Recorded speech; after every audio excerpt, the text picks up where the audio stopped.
Call the meeting to order.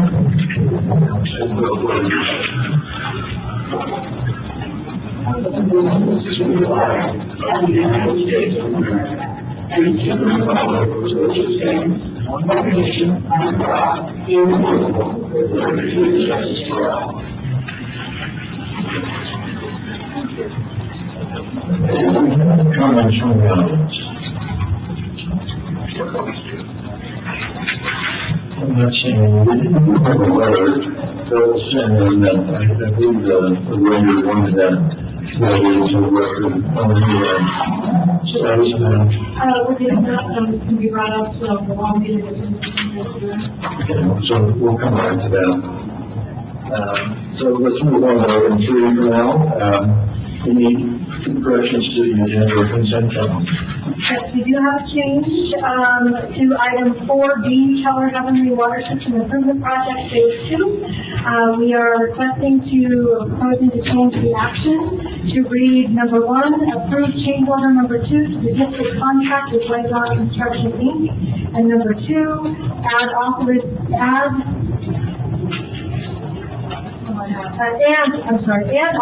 the general manager to execute change order number 2 at no cost to the district. So that would be change order. Any other ones?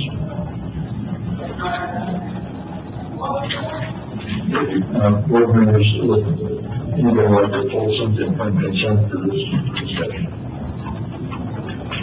Very good. Do we have anybody would like to make a motion to approve the consent? I'll make a motion to move as amended. I'll second that. Moved and seconded. Any discussion? Call the question.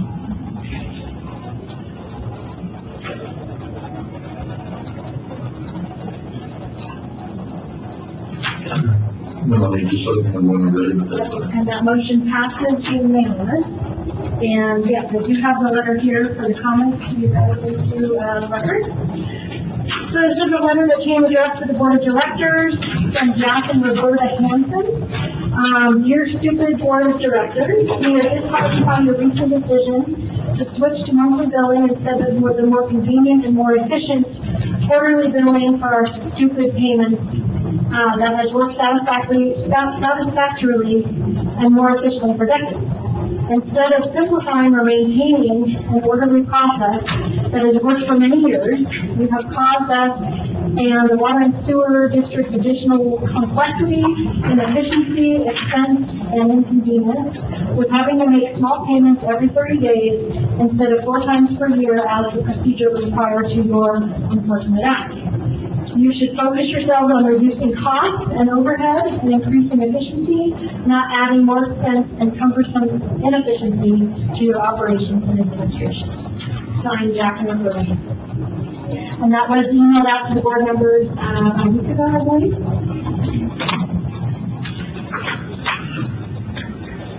All right, it's not an action item, it's not a discussion topic, so we're truly inappropriate to discuss right now. If it's the board member's pleasure, we can add this to our next agenda to talk about when we have Ryan address that topic. Just add that as a staff update on. And the board also has forwarded out some responses from Ryan as well. I hope everybody can see that. Yeah, I just like to have that out there for the public. They can hear the responses as well. All right. Consent calendar. We have a motion to adopt. We combined the two, didn't we?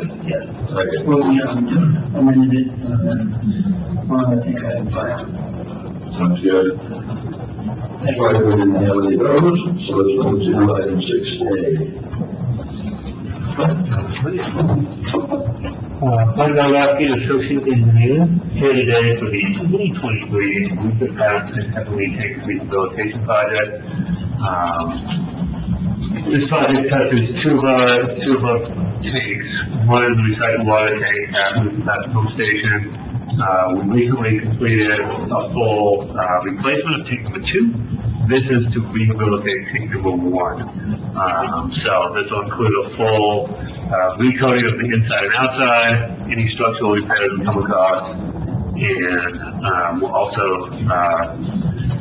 include a seismic upgrade to meet current design standards, and prevent a failure in the earthquake in the lower portion of the tank. So, also include new product protection inside that tank, and a few minor appurtenance upgrades. And then heavenly tank, we recoated and rehabilitated the inside of that tank back in 2019, but due to winter, we didn't get to coating the exterior of the tank. And so this will complete the rehab of that project and get the exterior of heavenly tank coated. So we held a pre-bid conference, mandatory pre-bid on February 15th. We had 6 general contractors there, and 4 of them submitted bids. Bids ranged from $973,000 and change to $1.7 million and change. Engineer's estimate was about 1.3, and that's about what we have in our budget as well for the combined these 2 projects. Upon reviewing the bids, the apparent low bidder, DORADO Management, did not submit a hard copy bid bond. So the bid security that allows us to enforce their bid and prevents them from withdrawing their bid.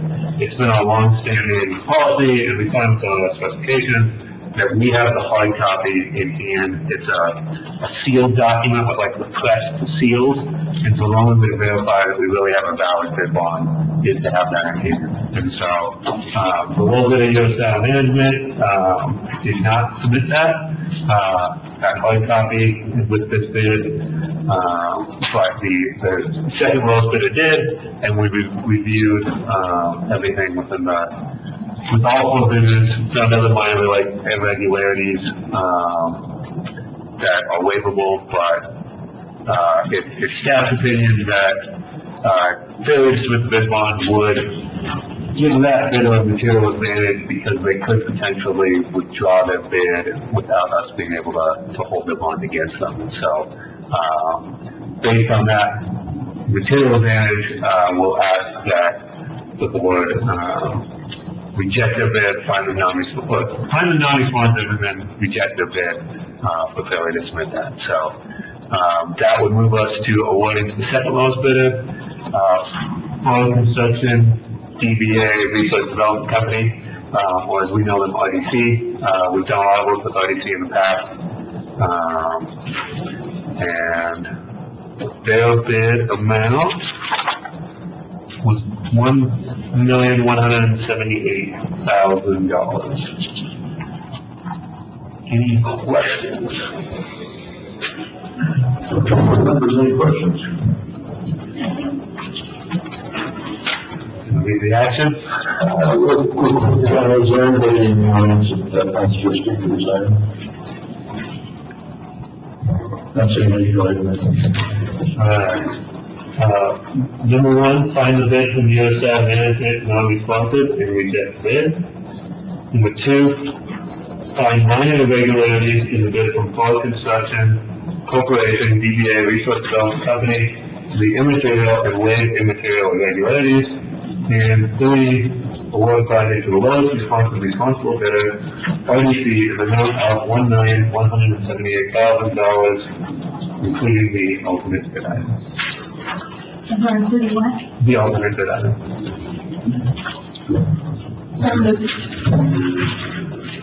I'll second. Any discussion? Any questions?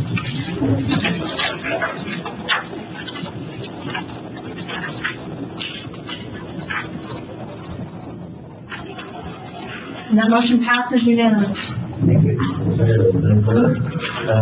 Item 6B.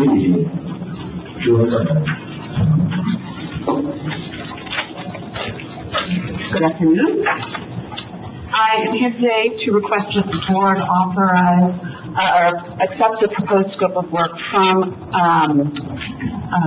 Construction Materials Engineers, CME, that will allow us to contract with them for 2 full-time construction inspectors for the coming grading season, and authorize the general manager to execute the task order. About a year ago, I was here with a similar item for CME requesting support for a single field inspector. Our list of projects this year is longer. We have 15 projects that are going to be in construction this summer with various levels of complexity, various levels of time needed to support those projects. We currently have 2 field inspectors on staff and 1 staff engineer. And so in order to have full coverage across our projects, we're asking for 2 outside inspectors this season. We have 1 open position currently that we are beginning recruitment now. So I do expect that at some point in the season, we would be able to bring that new staff member into the field and have them replace one of these CME inspectors. But that recruitment won't be complete in time for the start of construction season that's expected in about 6 weeks. Let's see, what else do I want to say about the topic? The proposal that we have is on a time and materials basis. We calculated the cost for an entire season based on 50 hours a week for that construction inspector, and that's about how much time we need a construction inspector to be on these projects. With the 2 projects that we identified that would be covered by the outside inspector are the 2 largest projects that we have going this summer, so that basically a single project will fill a single inspector's time. And then we will use our own in-house inspection team. Each of those folks will cover multiple projects, and we'll be going from site to site. So that's how we use 5 people to cover 15 projects. That's the bulk of the information on the topic of the task order that I want to cover. I provided you some additional information in the agenda item regarding comparison to like the cost of one of our in-house inspectors. So as you know, I was here last fall making a request for additional staff for the engineering department in light of the expansion of the CIP. And so I wanted to make sure that you understand the kind of the cost difference between the outside inspection services that we're asking for today versus the cost of in-house inspectors. Do you have any questions?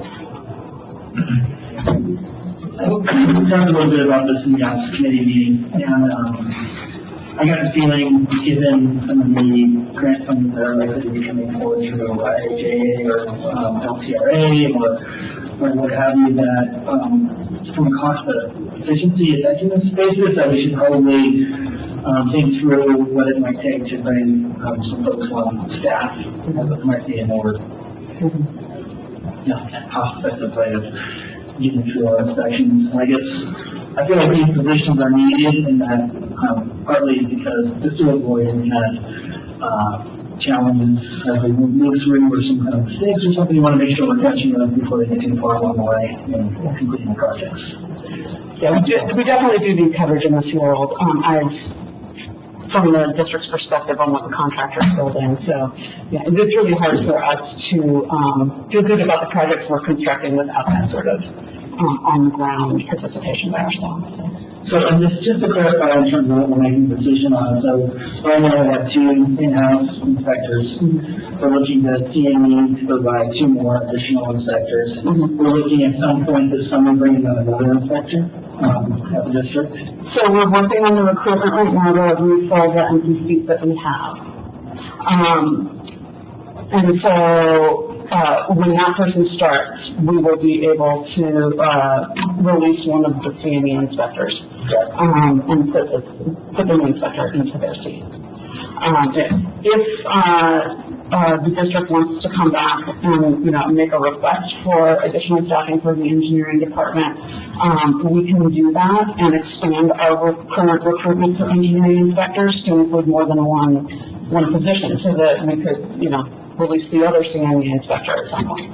As it currently stands, we've only got one position that is open, and so we're going to have at least one inspector the entire summer, and then a second inspector from CME for, maybe 2 months, 3 months. It just depends on how long the recruitment takes. Yeah, and that finance, we talked about it as well, and I guess where we ended up with that, the current budget, we're going to talk about this in a minute when the committee reports, but the current budget does not include any additional positions, and the committee basically asked management to evaluate that a little bit more. I think they haven't completed the evaluation of those additional positions, and so rather than saying, hire some inspectors, we said, we need to talk about this some more and then come back with a revised budget that reflects that, collective thought. So we need to beg management to think about it a little bit. And so for this contract, we've got work coming up and we need to have the people in place. And so we thought it sounded like a good idea to approve this. If we do hire additional inspectors, additional capacity, it just reduces the amount spent on this contract. So it's kind of a relevant suspenders approach. So it sounds like it makes sense. I think in the short term, obviously being unwanted with investment is number great. But I would say sitting here right now, I don't have a holistic understanding of kind of the need everywhere. And so to, come with limiting funds where the best place to spend that cash, especially with new hires. So I think that exercise is really important to kind of inform where the greatest need is. And so, there's limited funds we have to invest it wisely.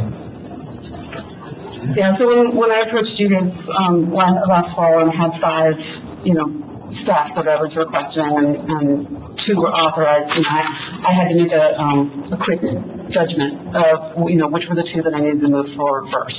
Well, the engineering inspector and the staff engineer that I was asking for, which would sort of fulfill this current need, were the 2 that I said, no, we'll come back later.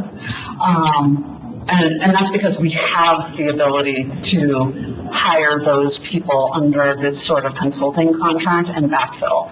But it's more expensive. The numbers I gave you in the agenda item, each of these people are going to cost us roughly $230,000 a piece for the 6 months that they'll be with us. Whereas if we were to add staff to the engineering department, each of those people would cost us $209,000 for a full year. So the reality is, doing it this way, we are spending more money and get less out of them, but we don't have the long-term commitment to them. Looking at the forecast for our department, our 2 seasoned inspectors, their retirement paths are within the next, say, 5 years. So we will have an opportunity within 5 years to revisit the need for those positions. So it's not like we're married to a new inspector for the next 30. But for today, this is the first step that we have to take, and then we can come back and talk about adding staff in the near future, longer. You tell us when you want to hear from us again. So I'm assuming that the inspectors are pretty busy during, the building season, the grading season, and then thereafter, what role do they play in the engineering department? Yeah, so with the extension of the program, with the extension of the capital program, the construction season actually extends a lot longer than it used to. Right? They're getting rolling in April, and then those projects extend way past October 15th into November, December timeframe. So really, we're talking about 3 or 4 months of the year that they're not boots on the ground out in the field. And so that's the period of time that in the department we're using them to help us with smaller AutoCAD projects, data collection, various asset management programs, maintaining our sewer flow system, collecting snowpack data, and there's a very long list of efforts that we reserve for those winter time periods. And so what, today, the two inspectors that we have, they're kind of fulfilling some of the duties, but... Yeah. So before Gus went out on medical leave, he was working on an actual project plan set for a smaller project. He had enough time not to do a full mile of water line design, but he's doing a packet for our upcoming village project. So there are these sort of piecemeal efforts that they're working on, and that's been helping us with all the as-built from the prior season, right? The day that the project wraps up in the field, the project's not done. There's a lot of work on the back end that the inspectors help us do just so that we can then move into the next construction season without the kind of trailings of the pack season following us.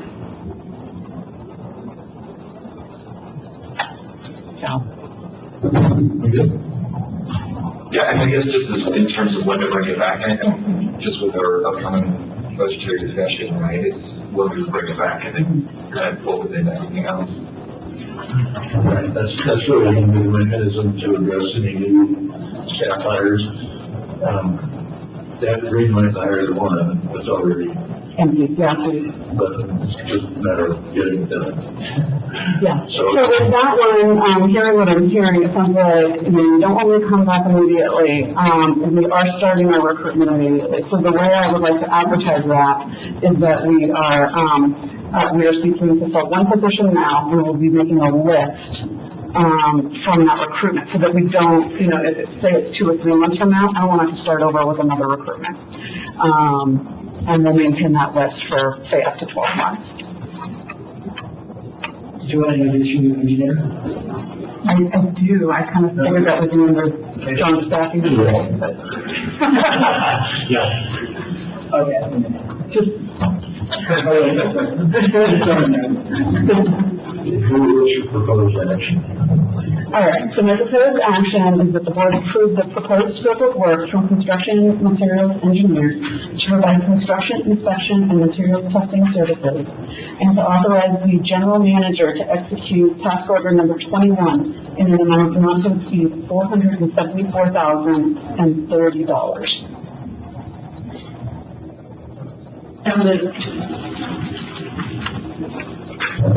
I'll second.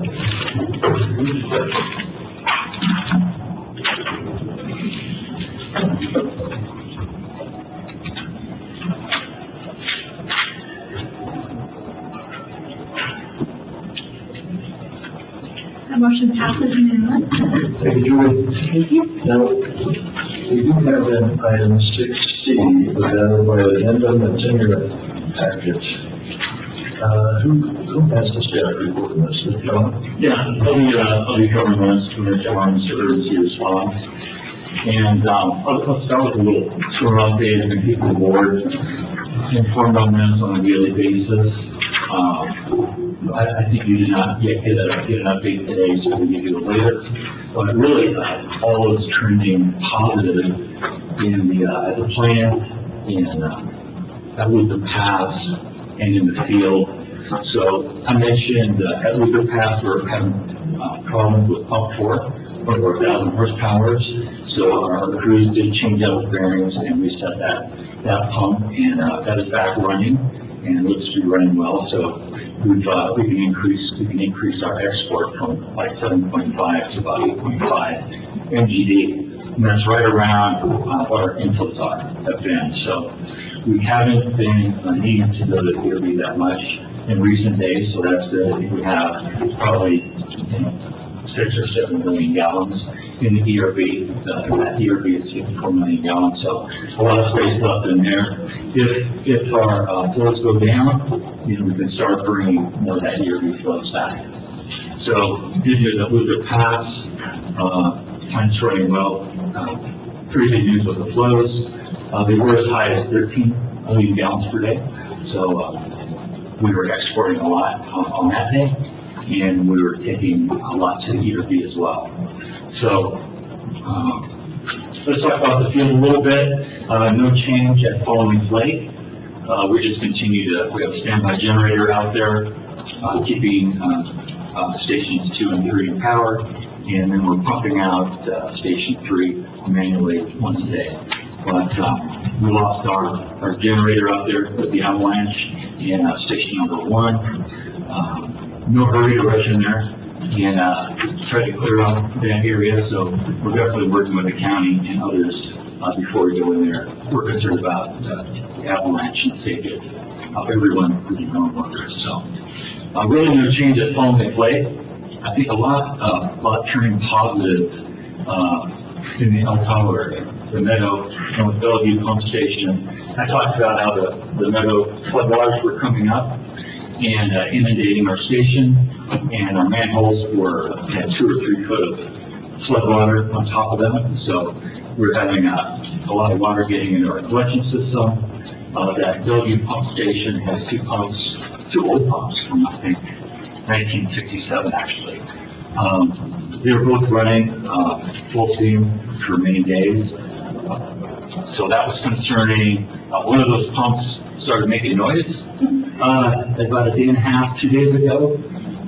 We had already actually thought of that. If one of those pumps fails, we're already having a standby pump coming up from PAC machine. So we had that coming up. Since then, and yesterday, working in what I would call epic collaboration with the CPC, Cal Fire, TRPA, Brent Wolf at Northwest Hydraulics. We looked at the El Tahoe Meadow and how we could relieve some of the floodwaters there. And so we came up with a plan, worked with all our partners, and late yesterday afternoon, Haynes has been on site helping us since Friday or Saturday of last week. We rolled his excavator down the beach, coming from the end of Lakeview, those condominiums. Rolled that down the beach and kind of opened up, we call it a beach breach, basically opened up a channel to relieve the floodwaters into the lake. The meadow waters were 3 to 4 feet higher than the lake level. So I think that was accomplished at the end of the afternoon, early evening yesterday. We checked there's one manhole of concern, especially, it's getting close to the rim, and that level was down 8 inches since yesterday. So I think that's having a positive impact. So Shelley is preparing a press release regarding this. Shelley, do you want to speak to that a little bit?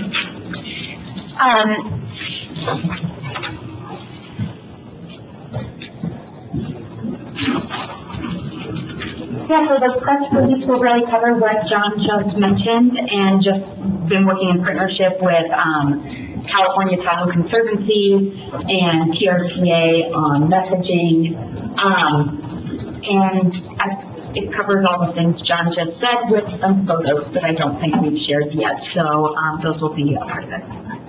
Hoping to get that out today amidst 3 hours of ethics training and 2 hours of board day. I was the only thing on the press release. Kind of in parallel, one of the initiatives that El Dorado Water Agency has been put forth is stormwater management in rural areas. That's one of their focus points. They're kind of starting with Cameron Park, but actually putting all over in the water. For some funding up here, I guess it would be in conjunction with the city of South Tahoe, but our issue is stormwater getting into our sewer and having to get pumped over the mountain. And So that's, climate change impacts and just, exported water that could be used to locally Tahoe. And to the extent that your press release contains those same touch points that we're trying to use in that campaign to get the money out of Eldorado Water Agency, that would be the best. Yeah, I think that's a good point, and we'll look to amplify this message as much as possible. Yeah. Question on, are we sampling, for a typical form of any potential contaminants? I just got a text, so we're sitting from Bernard Cregan, who was on the meadow. He said it sounds a little bit like sewage, so I just wanted to check and see if we are doing any monitoring. Understand it could be decomposing organic matter, or, who knows, so I just want to confirm that we're doing everything we can do the right thing, mitigate potential impacts. Pretty sure we're not doing any sampling. We don't believe there's been a sewer spill which would absolutely do that sampling of the meadow. Well, the appearance of California wouldn't necessarily come down. Or whatever constituent that might indicate sewage. Then homeless camps right along the. To do that too. And, it's, I'm coming to Sacramento not too many years ago, and I heard in Parkway, when it floods, that thing will go apart and the river goes up substantially. And it's the homeless population and all the dogs that cause it, so it's not the sewer spills. So you gotta be careful that, any hits, the sampling program needs to be close enough for that can really identify where it's coming from. Yeah, what the source would be. What would trigger sampling? If we are aware of a sewage out of a pump station or of a manhole. So a notification from a member of the public. I think that would trigger it. We would immediately go out and check it and go through our protocol. We see something, we have ways to measure that or estimate that, contact the haunt and contact the lab and work on our cleanup. So Hannah, I didn't see there was, you may not have seen this yet, Douglas, the county sewer district up here, there was a spill.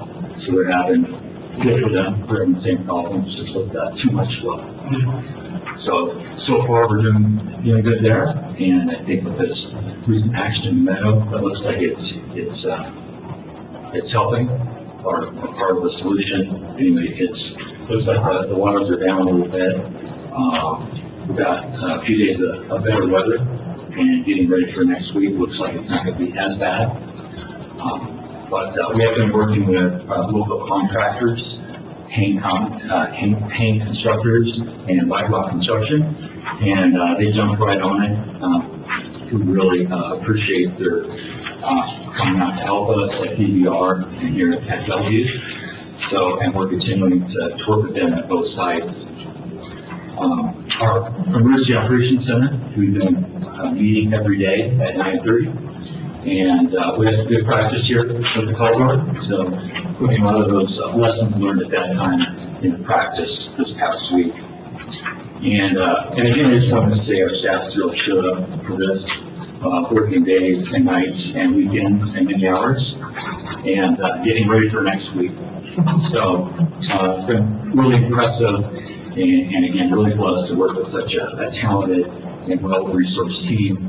And to the board, you've helped develop this team, providing direction and resources so that we can really perform at a high level. So thanks for that, and thanks to our staff. So that brings us to this agenda item today. For an emergency response, we have continuing work with the two contractors that I discussed, and we have a resolution that is provided as part of this action item, and the board action references that, and among other things, it gives me some flexibility to authorize work beyond our purchasing policy and really sets us up to be reimbursed by FEMA. So that's, if there's any questions from the board or comments before I read the board action. Just a comment, just again, I want to extend my appreciation to staff for putting in the long hours. I guess in my mind, the hope is at some point we are developing our systems, or at least including our capital improvement program, some of the, mitigation measures necessary to avoid these emergency actions, and that we are, as we're going through this more recent event, very likely to happen again, it happened in 2018. So I think to whatever extent we can get this stuff mapped and inventory and cataloged and incorporated into our capital improvement program, and again, looking to our partners to find ways to leverage grant dollars and everything else to help us kind of address the situation. So again, our staff is not spending massive amounts of overtime, dealing with this pretty critical situation. So I think it's really kind of more fruit of all the efforts made in collaboration from the capital fire, and everything that's taking place in regard to, engaging with law and, all those partners to allow for, a cost-effective methodology to solve this problem. And so, I think real kudos to kind of that effort and the continued collaboration that we generate with the community. Yeah, I just wanted to echo the appreciation for staff. I mean, we've been really challenged, I think, this year and last. So, we're getting good at it, but we hope we shouldn't have to be good at it. As Shane said, start hardening our facilities, getting our system in a little better shape to handle life is probably not going to stop. And so, thanks again. Just one question. So reporting the actions that are taken under this, if we pass this, right, how does that information come back to the board in terms of what, purchasing or environmental clearances or other things that happen as a result?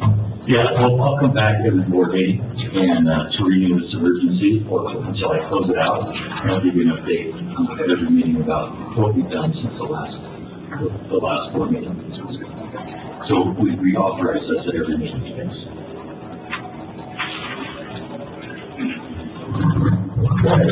Chuck, you want to read your action item? Sure, thank you.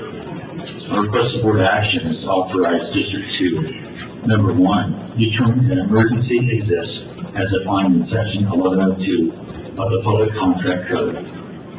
2, determine substantial evidence has been presented to authorize an exception to be made pursuant to Section 22050 of the Public Contract Code, that this emergency will not permit a delay resulting from a competitive solicitation for bids and compliance with the district's purchasing requirements, and that this action is necessary to respond to the emergency.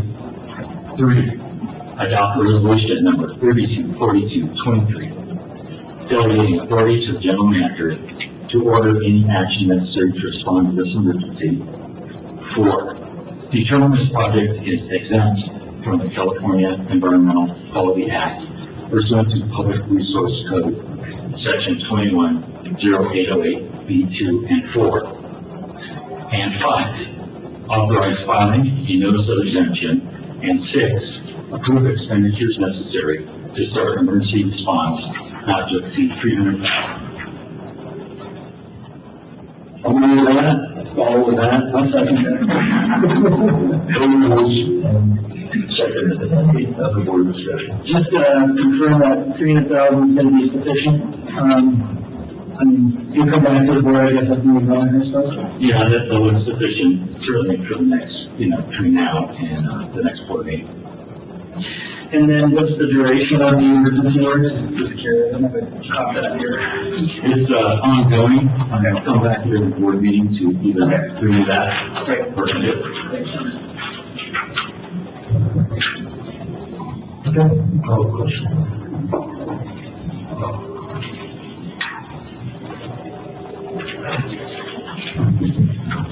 John, I was select person, I was in charge of 2 hours. think fun, I haven't heard anything about it. And, you know, I'm glad we did it when we did, because this harvest is going to be nice for a while now. Right.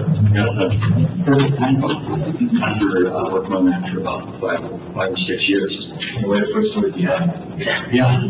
Yeah, that you gave birth, you know, to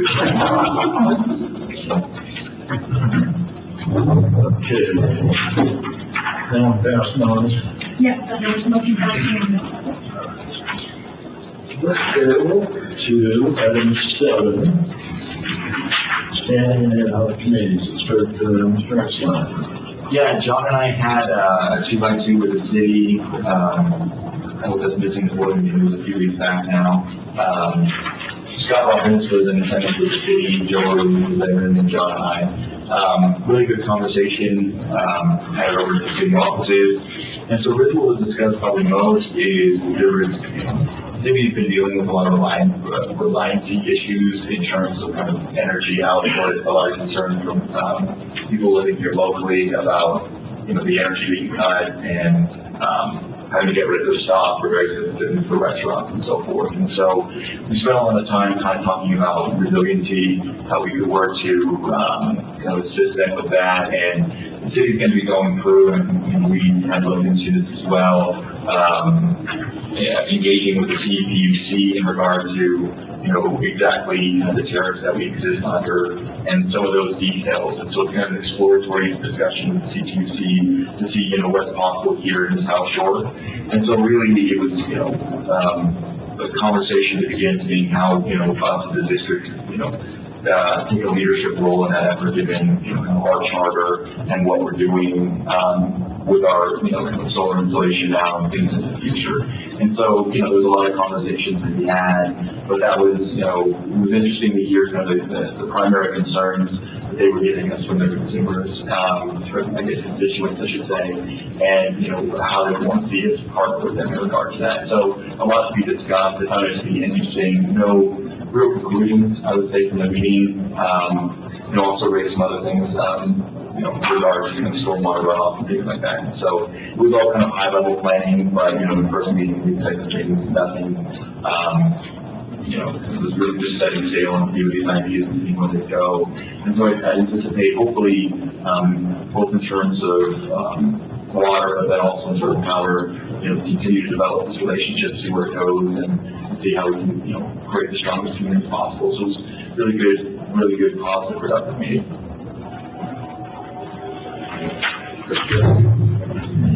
If I could add maybe something to that, a little more additional detail, the city is working on an RFP to do this study on municipal power, and so we're still preparing this. Our efficiency committee is meeting on the 28th of this month, so I asked you to provide us to that committee if it was ready.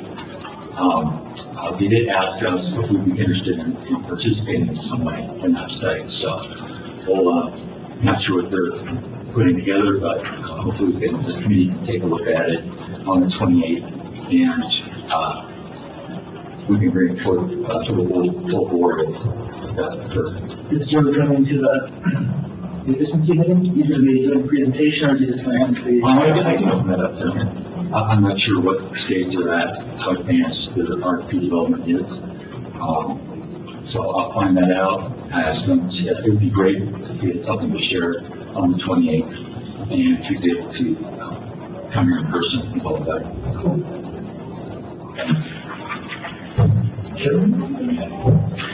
Us committee met on the first Monday, Julie.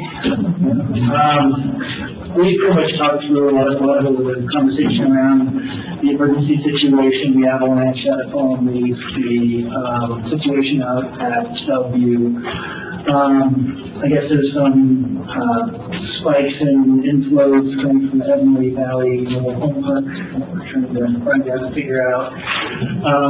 And the way I telling, I guess, DDR, they're getting ready, they're working through the recommendation, opening that up so that we can start to release some flow of reservoir, just because it's, we got 20 to 30 days left before we start getting too big.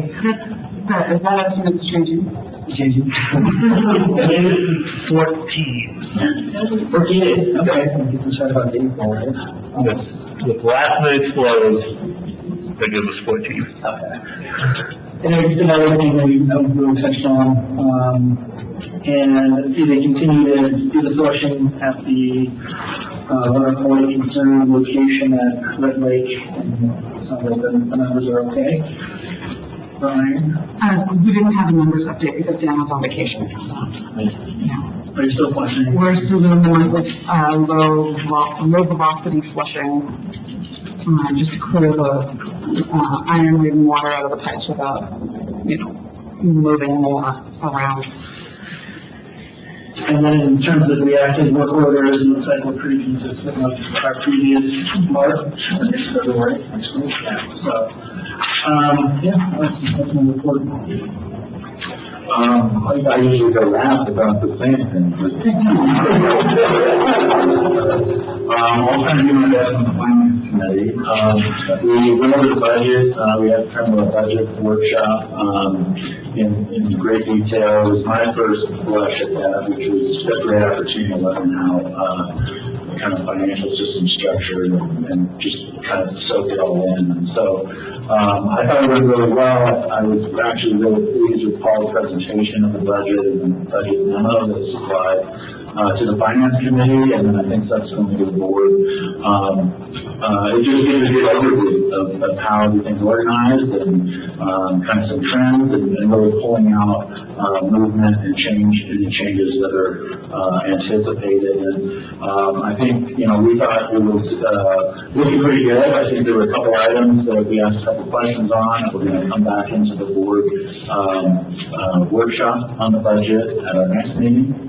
So I think that'll be great. But all in all, I thought, it was a well-presented budget in terms of, someone who's been exposed to a lot of public sector budgets. It's pretty top notch, so great work. And then what Shane said. You want that in a minute? I'll just add that on the finance committee, this budget right now, the 23-24 budget is the last or 5-year Prop 218 cycle, so it's the last one of that. We have capacity for some pretty significant rate increases, but what we're planning right now is just slightly under 10% on both water and sewer this round. But staff is already looking ahead to the next 5-year cycle, and primarily revenue planning, and there's one variable in there that we talked about quite a bit, and that's property tax split. We get a share of property tax in Colorado County, and we can use that however we see fit. And this budget, last budget, it was split 70-30. So 70% of it went to the sewer fund, and 30% to the water fund. And we talked about adjusting that to be more in line with the ratio of customers in each of those utilities. And so we still have more sewer customers than water customers, but I think it's like 56-44 or something like that. So over the next 5-year cycle, we talked about kind of a ramp down toward that more justifiable split. And so that'll mean a little bit higher sewer increases over that 5-year period, and whether or not we want to reduce water increases, below the 9.5% nominal that we've been talking about, or perhaps increase the amount of water replacements above that needs-based compromise that engineering team came up with. So there's more to talk about on that. There were a number of departments asked for more staff in a whole bunch of categories, and that wasn't ready to apply on those yet. So they have a little bit more talking to do with those managers and to figure out what really should be planted in the budget. So that's yet to come back to us. we should be looking ahead to a Prop 218 starting in, well, about this time next year.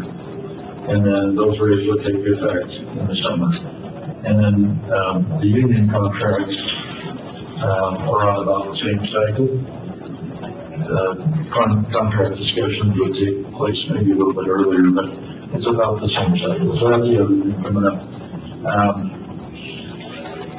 I think that's about all the takeaways on that. I echo what Nick said about, you know, the staff presentation of the budget was excellent.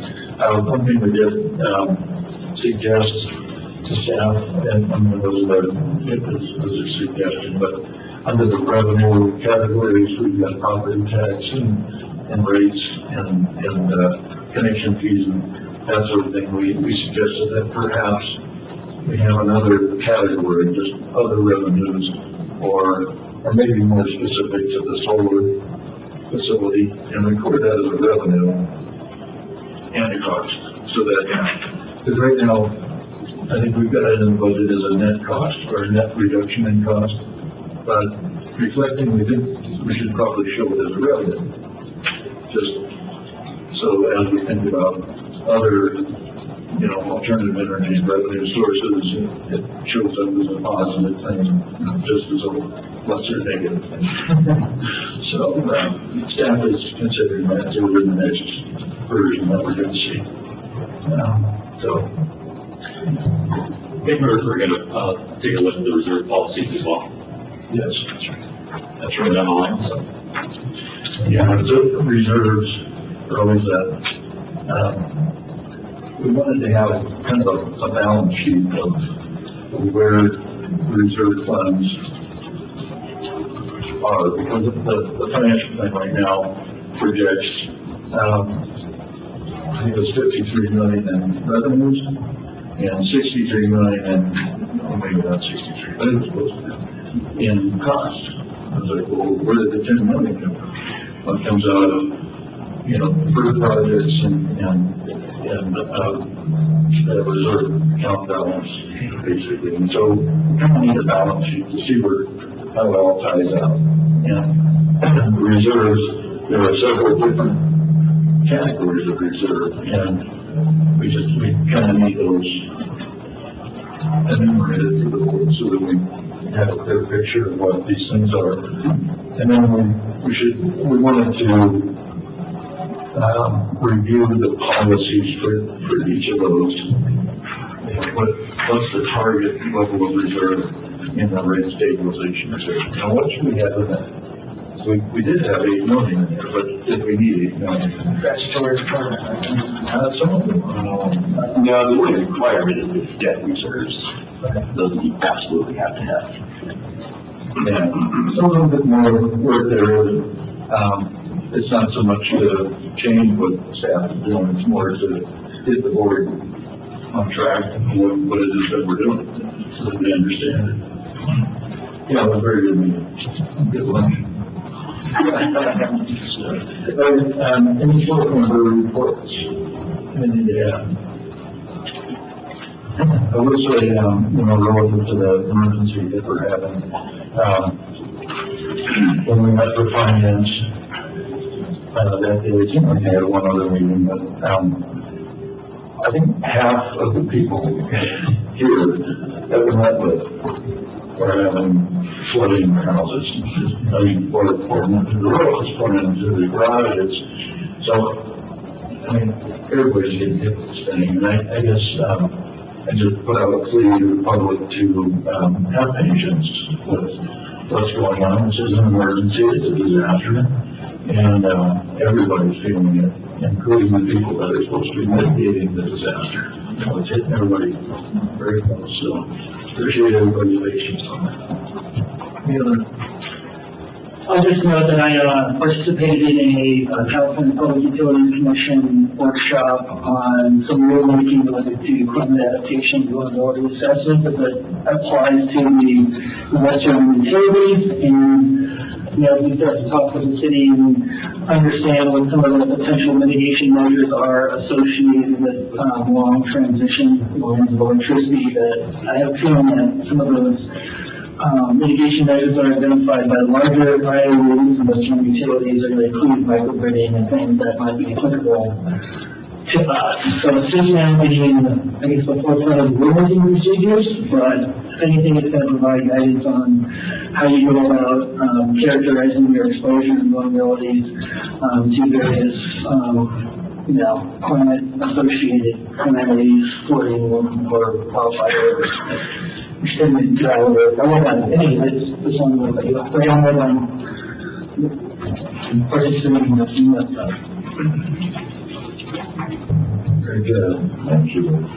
All right, the Water Agency, we did have a meeting on the 8th, and, there were a couple of items in there that are of note. The federal affairs focus, is going to be really on 4 initiatives. Alder Creek Reservoir, which is a proposed new reservoir on the west slope, forest health, watershed protection and restoration, and then flooding in rural areas. And we're directly plugging in on flooding in rural areas. John's working with them on that, but forest health and watershed protection restoration, we should be plugging in on those things as well. Yeah, and I asked them to consider adding water infrastructure for fire suppression as well. And so Shelley's going to follow up with the Water Agency and their state and federal lobbyists about potentially adding that. Sounds good. And then we did approve a contract with Stantec to develop a natural disaster recovery toolkit. I questioned the usefulness of it, which I'm choosing, but it's... So everybody was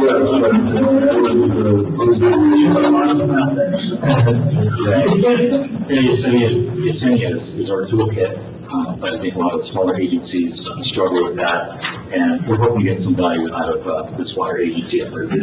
So we have a opportunity to comment and provide input on kind of design of the tool, its interface, what types of outputs it provides. Are we going to have a role in it? Yeah, Or is it such a data that you can sort through it?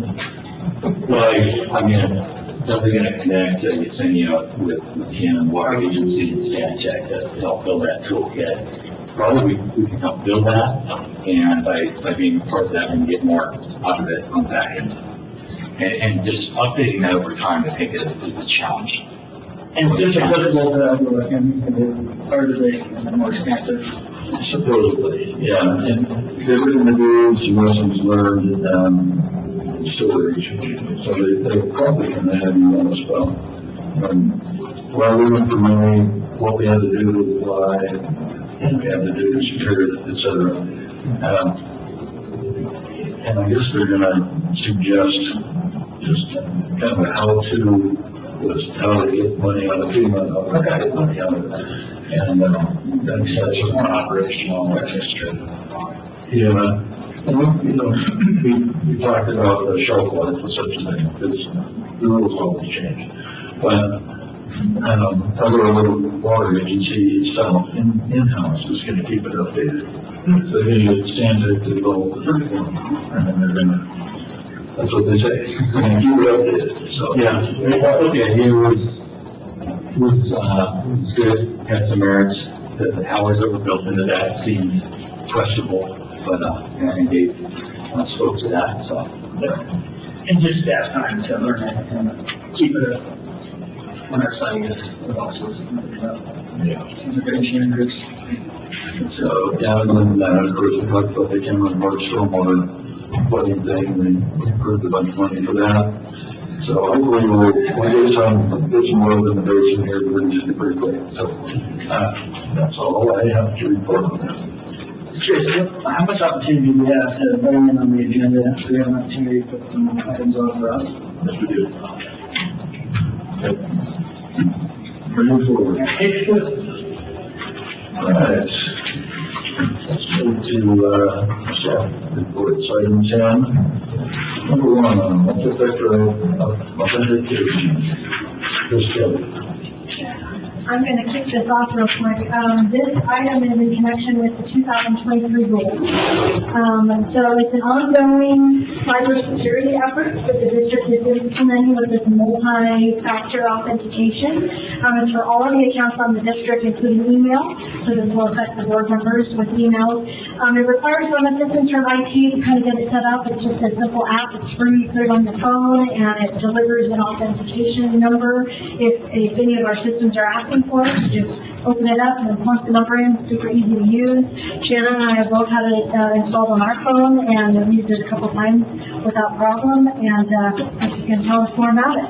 Yeah, in many ways, it's not just a preference for the district to help secure our email accounts. It's more of a requirement. Liz can attest, I think, to seeing more and more cybersecurity requirements from our insurance providers. They want to make sure that we're doing our due diligence in protecting our digital assets. So, with that, I think, most of the people in the room, I think, have all had multi-factor authentication turned on their email accounts for a long time. I, too, when we first moved over to Office 365, we put this on our accounts right away just because of the amount of access and control we have in the environment.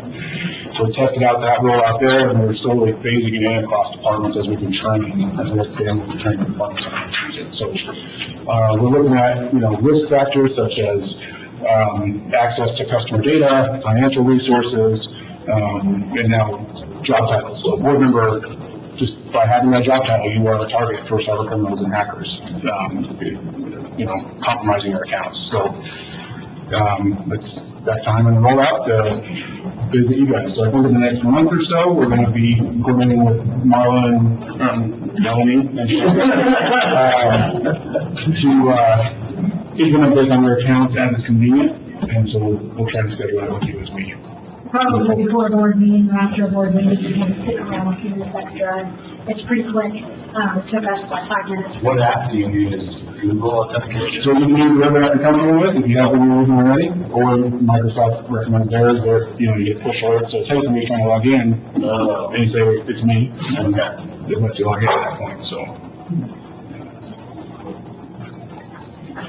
Pretty painless. Yeah, it's been routine for a while. Yeah, Chris, I was just reading, there was an article in Wall Street Journal a week ago or so, kind of the new deal, the new thing, is people ripping off cell phones, especially in bars. They're getting very sophisticated at tracking or observing your 4-digit PIN. They would go to the phone, pull the phone out and do it, and they're filming you from across the room, get your 4-digit PIN, and then the pickpocket you, or if you set it on the table, it will be gone. And they can very quickly, with that 4-digit PIN, get in, change your Apple ID or whatever, and lock you out of your phone, and then proceed and mine everything that you connect the money with. So they can get into your Fidelity account, your bank account, your Apple Pay, all those things, and all they are within seconds. We lock you out of your phone. So there is my son's kind of a Chris Kelly, and he had me set this thing up for thumbprint instead of the 4-digit. Yeah, I didn't want that. I was ready to go back and say,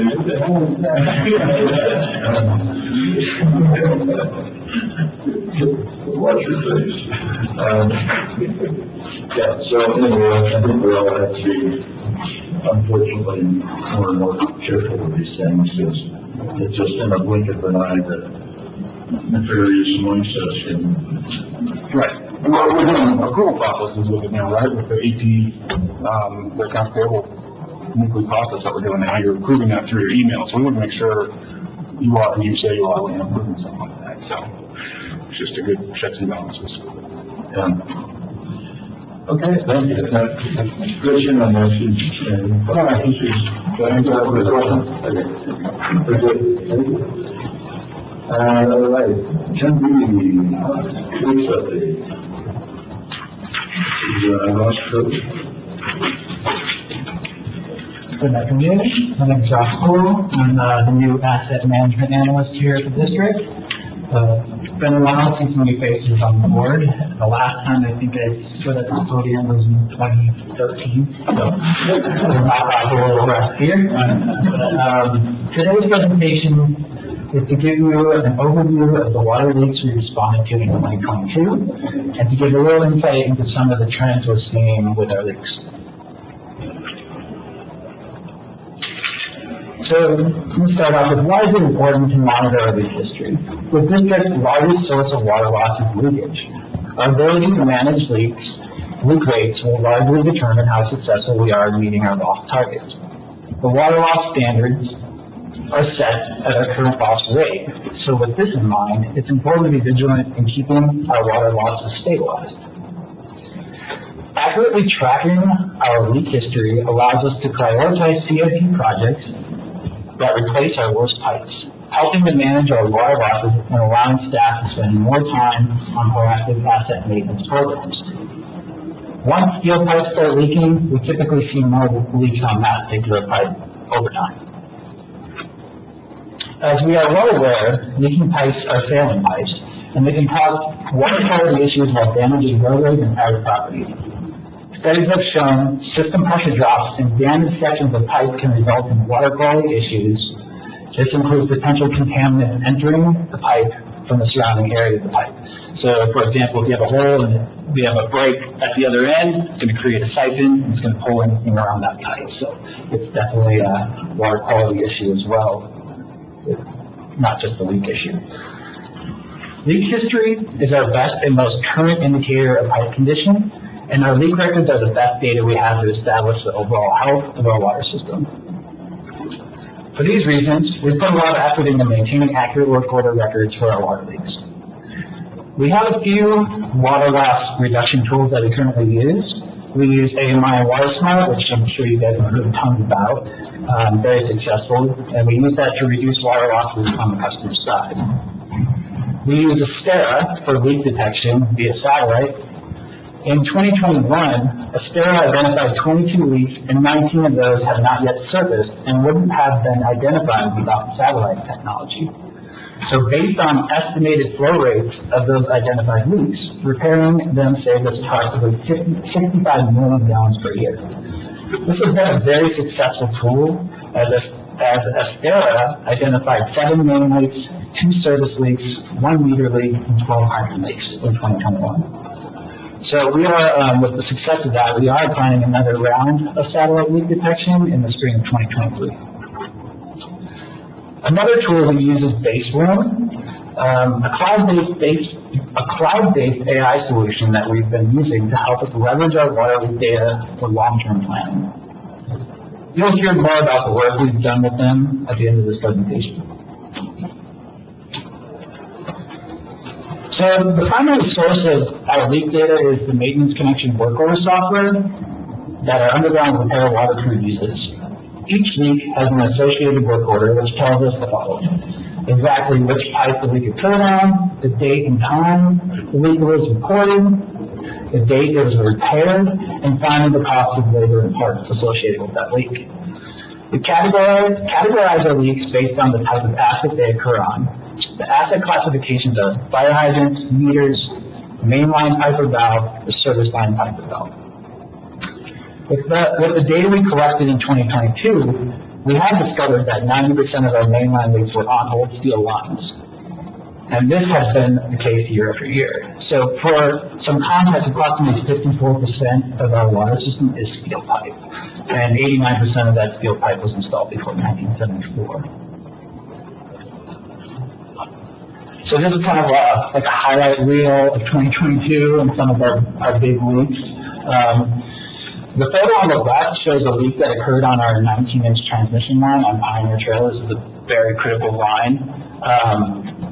This was one of our most costly leaks in 2022. And as you can see, this pipe already had a few repair bands on it from previous leaks.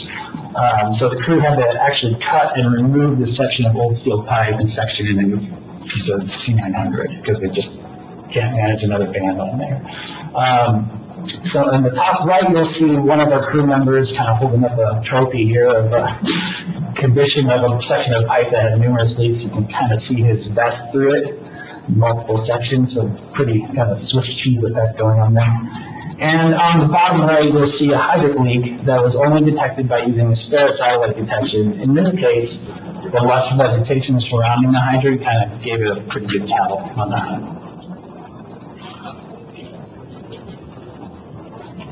This is the breakdown of our leaks by asset type.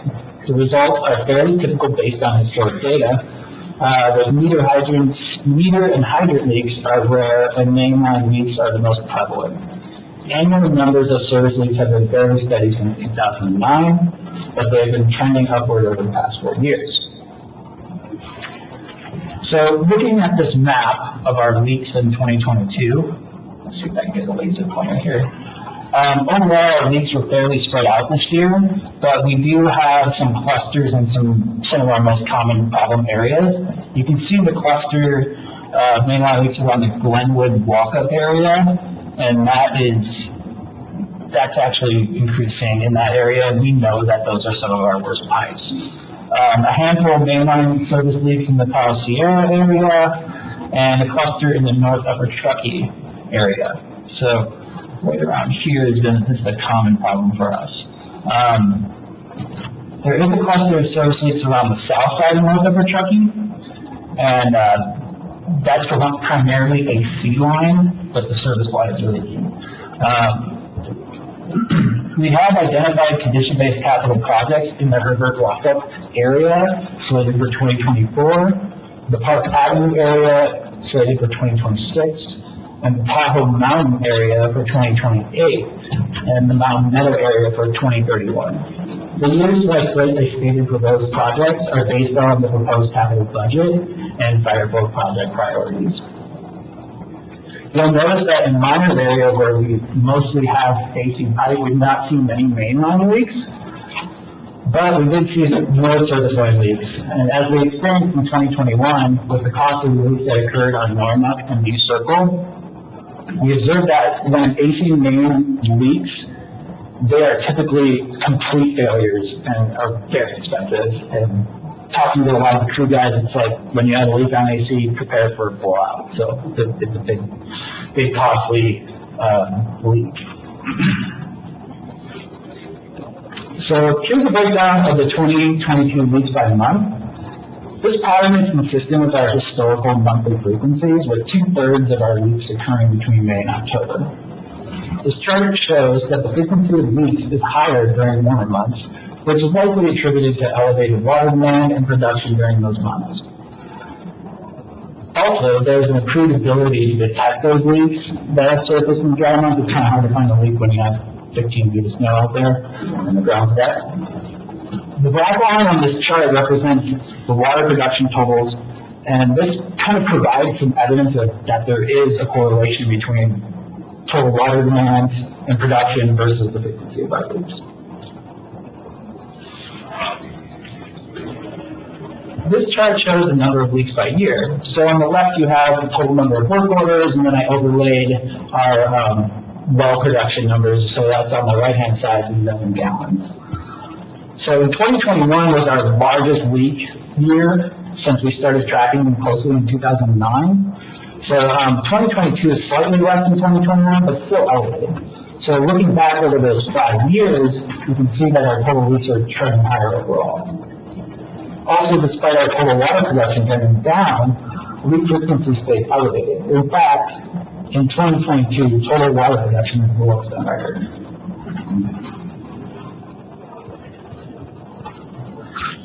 Here we can see our average leak costs broken down by asset type. The largest portion of our repair costs come from the parts category. The parts category includes big items like asphalt patching and hourly equipment rates. Mainline and service leaks typically require additional asphalt patching that they typically are in the street, and that's one reason why those leaks are more costly. And as you can see from the chart, labor makes up approximately 20 to 25% of the average leak repair cost.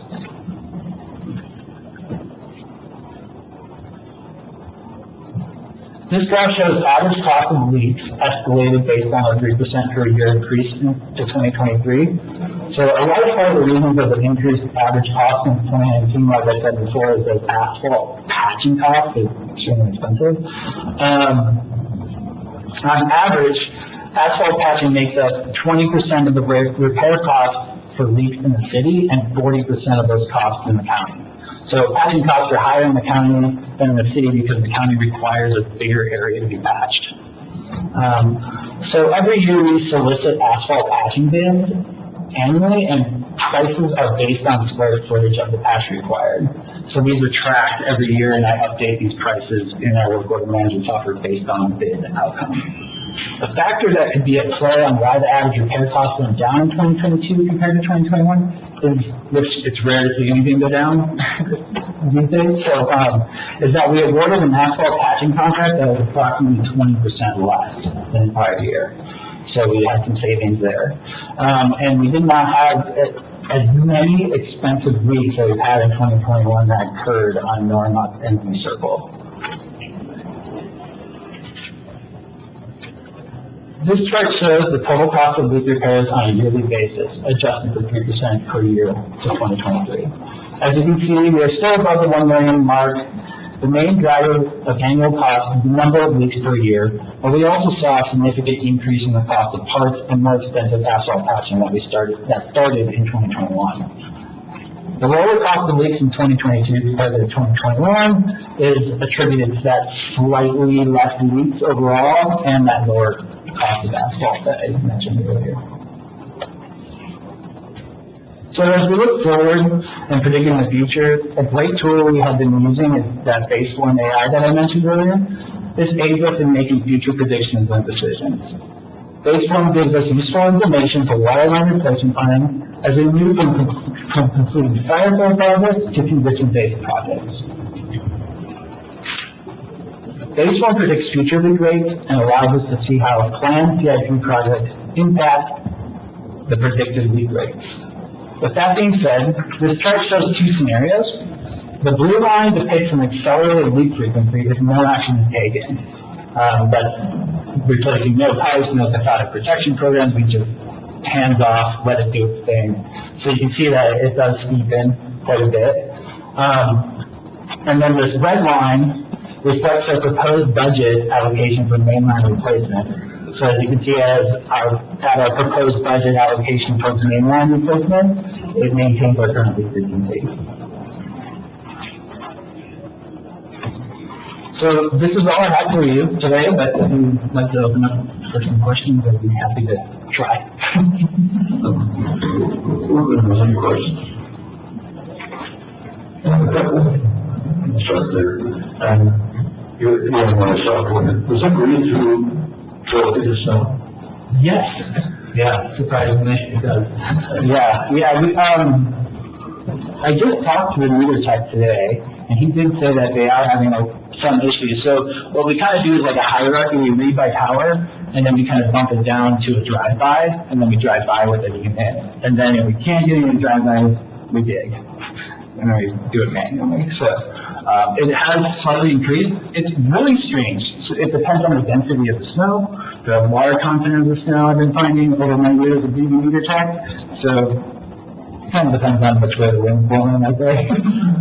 That's pretty impressive. Yeah. We were just talking about that this morning in a customer service meeting, and Ryan was reporting that a typical month or quarter, there's about 800 that don't get read, and then they do the drive-bys. But this month, due to all the additional ice and snow, it increased that by 3 times, so they did have to drive around quite a bit more.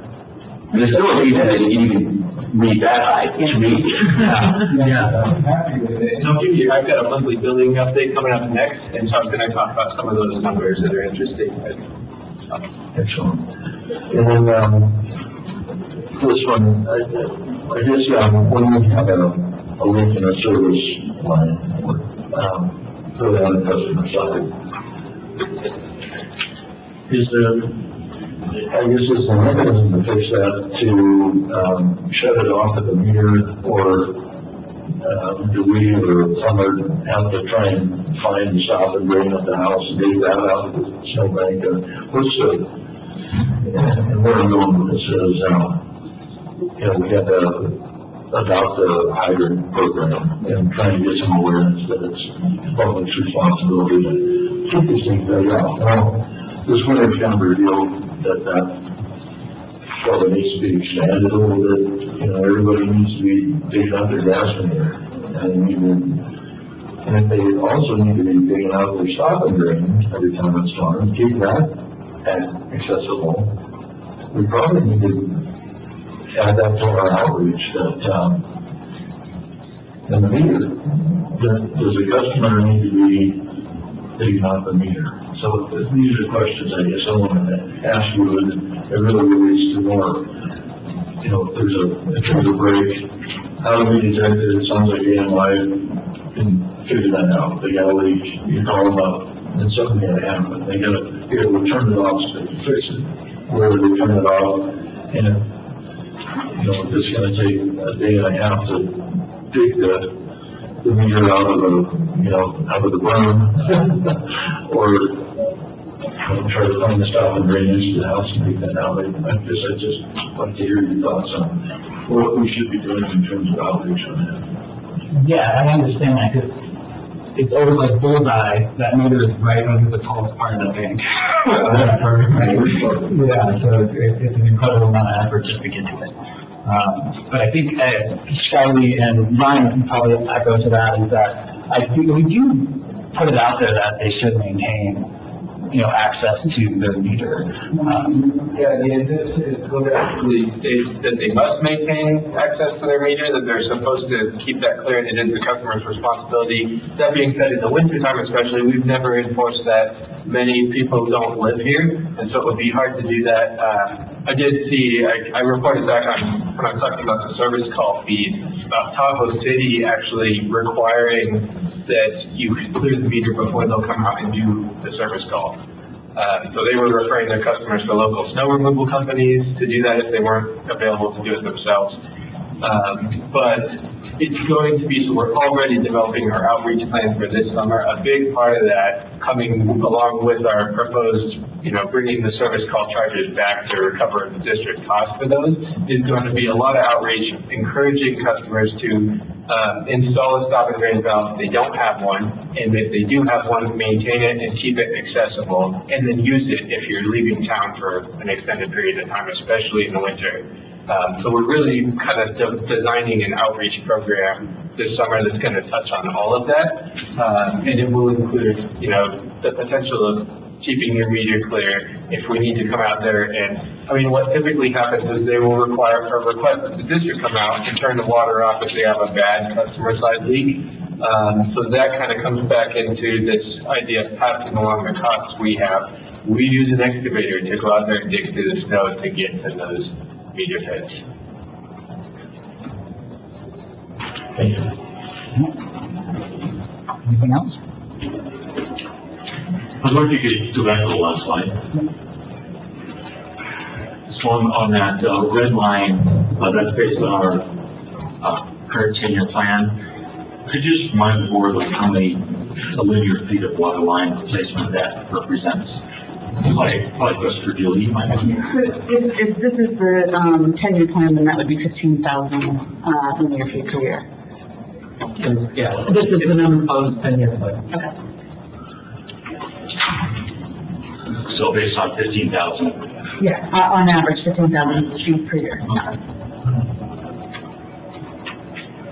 I think there was that was higher than like 20 or 25,000, but you could really only afford or only 15,000. There was a change, is that right, from last year to this year? Yeah. Based on the The starting point was higher than last year. So last year, I think we said it was 22,000 linear feet that we needed to replace to maintain last year's failure rate. That was predicted by the software. And so we've gone through another year, we're up a little bit higher at that starting point on the curve now that we've gone up another year, so we're starting from a higher spot. So in order to maintain now this new rate, has actually brought that number down a little bit. And I think when we talked about it in the budget, I had incomplete information through the software, and so I think that might have been where some of this got a little bit crossed. And we replaced some of our worst pipes in the system this last year. So like the profile that the tool is using is changing every single year, right? So, this is this year's number. The questions for Mr. Cole. I will probably see you guys in the next couple of weeks for the sewer.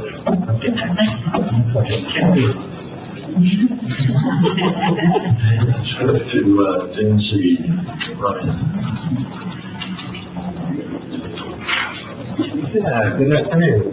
I gave you an update a couple months ago when we kind of implemented our first monthly billing, and I told you I'd come back to give you an update after we had done a couple of them to let you know how it's going.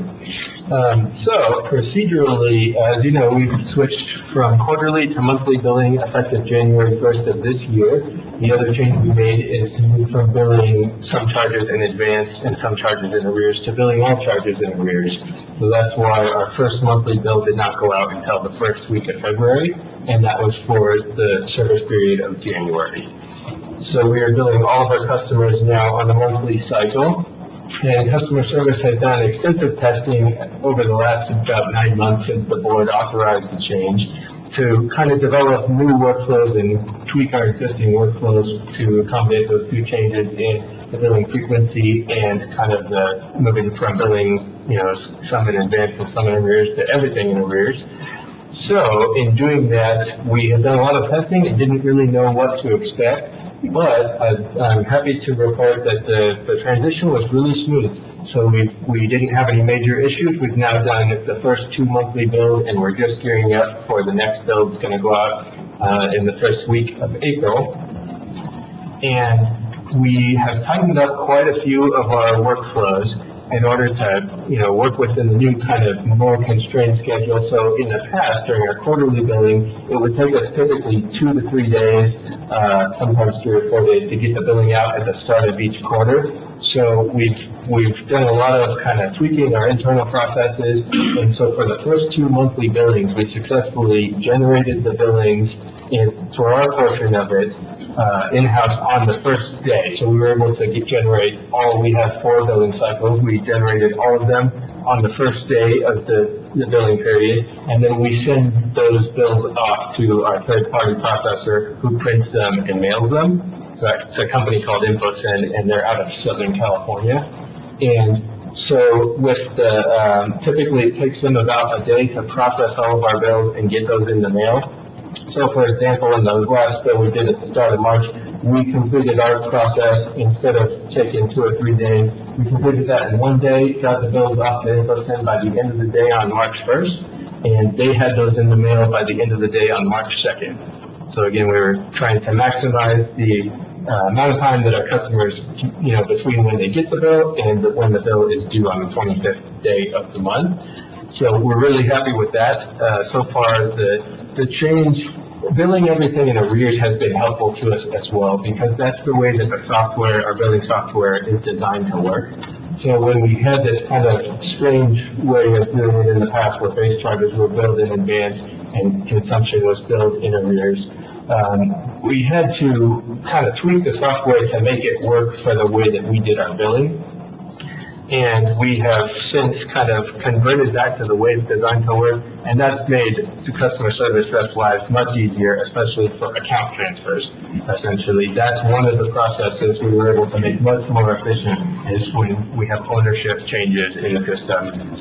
It works, it's much cleaner working with the title companies to get those accounts changed over to new owners, and that's one of the things that keeps our billing window tight. We talked a little bit about meter reads already, so that was the other kind of unknown for us. Is in the past we read the meters once a quarter, so typically we would read them in December for the January billing period, and we'd read them again in March for the April billing period. So we've never read the meters in January or February. So that was one of the things that we were interested in seeing, is how the AMI was going to respond, you know, kind of in the deep part of winter. And we talked a little bit about, but essentially it was right in line with what we've seen in the past. So we had about 800 meters in the first two billing cycles, so the January reads and February reads, about 800 that didn't get a read over the tower system, and that's right in line with what we've seen during all of our quarterly reads, even sometimes in the summer, and the drive-by reads pick up the vast majority of those. However, like Cole mentioned, when we just did the March read this week, this was the first time that we saw significantly higher numbers that didn't read over the tower. So it jumped from right around 800 to right around 2,400, so about triple what we normally see. We did see the towers were struggling, especially over last weekend. We got quite a few alerts from them during the storms saying that there were significant decreases in traffic. That's what they'll report to us. So they actually reached out to us, requested an explanation, or asked if there was an explanation. We told them we're in the middle of a serious storm event, and so that explains it. And so moving forward, we are documenting all of this for our auditors. Next time they come, we'll need to explain kind of everything that we're doing as part of this transition process. But so far, it's been pretty smooth. We did get out this week and do the drive-by read, and picked up all but about 250 of those 2,400 that didn't read. So that's pretty good, and it brings our estimate right in line with, where we want them to be. So we don't have a whole lot of meters that we're estimating. So our read rate is still very high between the AMI and what they call the AMR. Those are the drive-by reads. Just as a quick reference, the 800 that Ryan's referring to represents just a little over 5% of the meters, total meters. Yeah. And typically the AMI reads within 98%.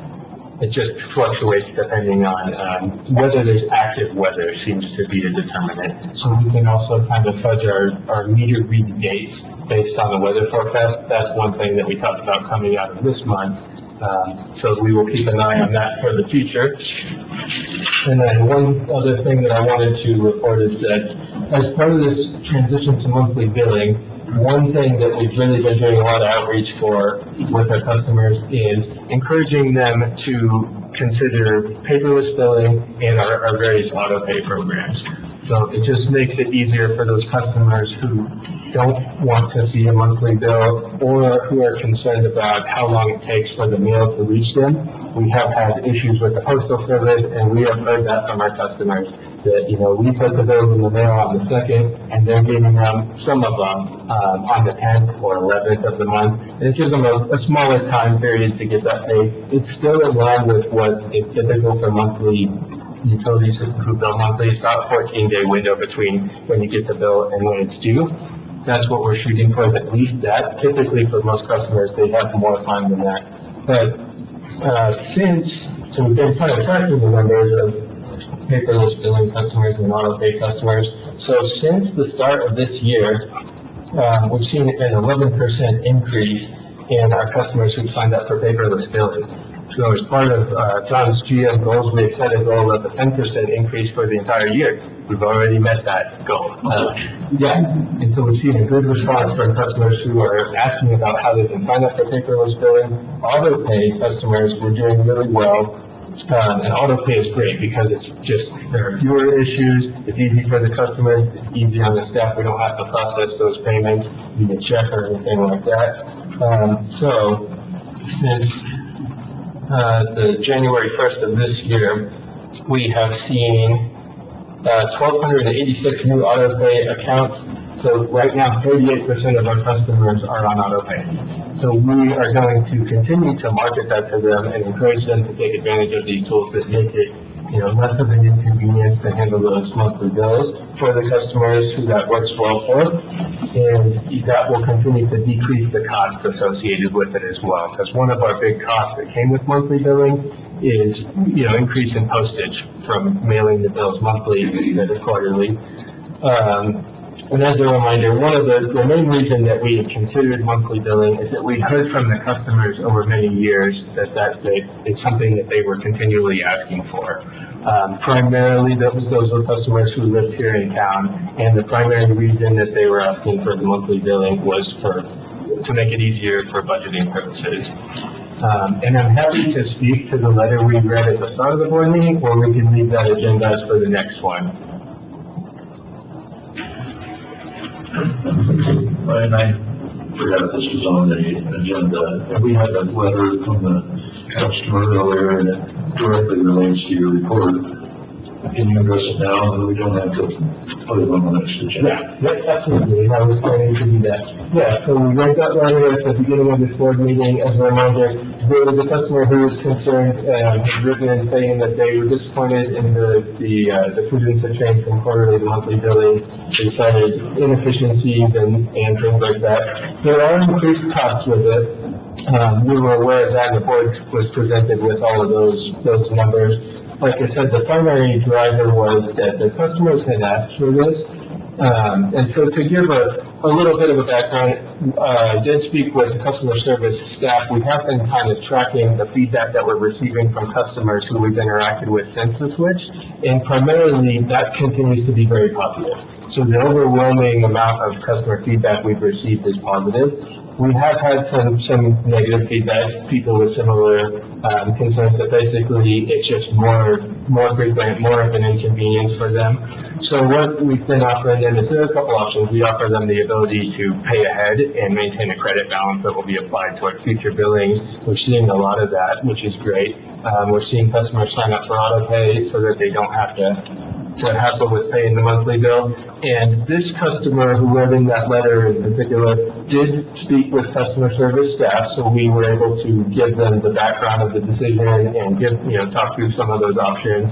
The main thing that I wanted to point out with this customer is that they own a condo, and so we bill them directly only for sewer service. So the sewer-only customers, their quarterly bill was somewhere on average around $140 a quarter. It's somewhere now around $45 a month.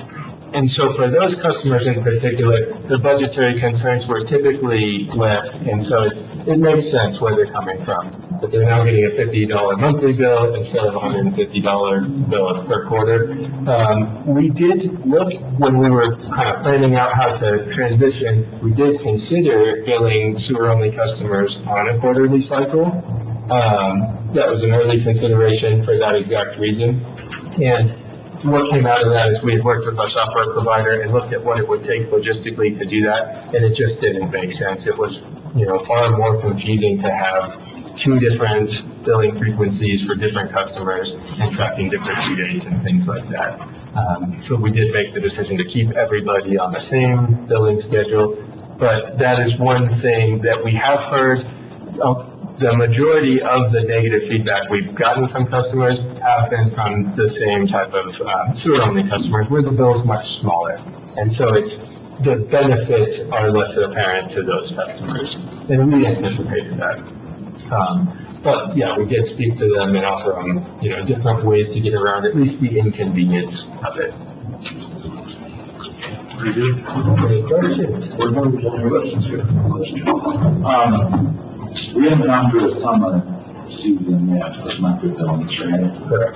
So, are you anticipating any, because I've heard from a couple of people that are a little concerned about monthly billing where, July, August, landscaping, other things, huge spikes instead of it being spread over, let's say, 3 months. So I'm wondering if we're anticipating a change in sentiment from the public when those July and August bills go out that are likely significantly different than the prior month's bills.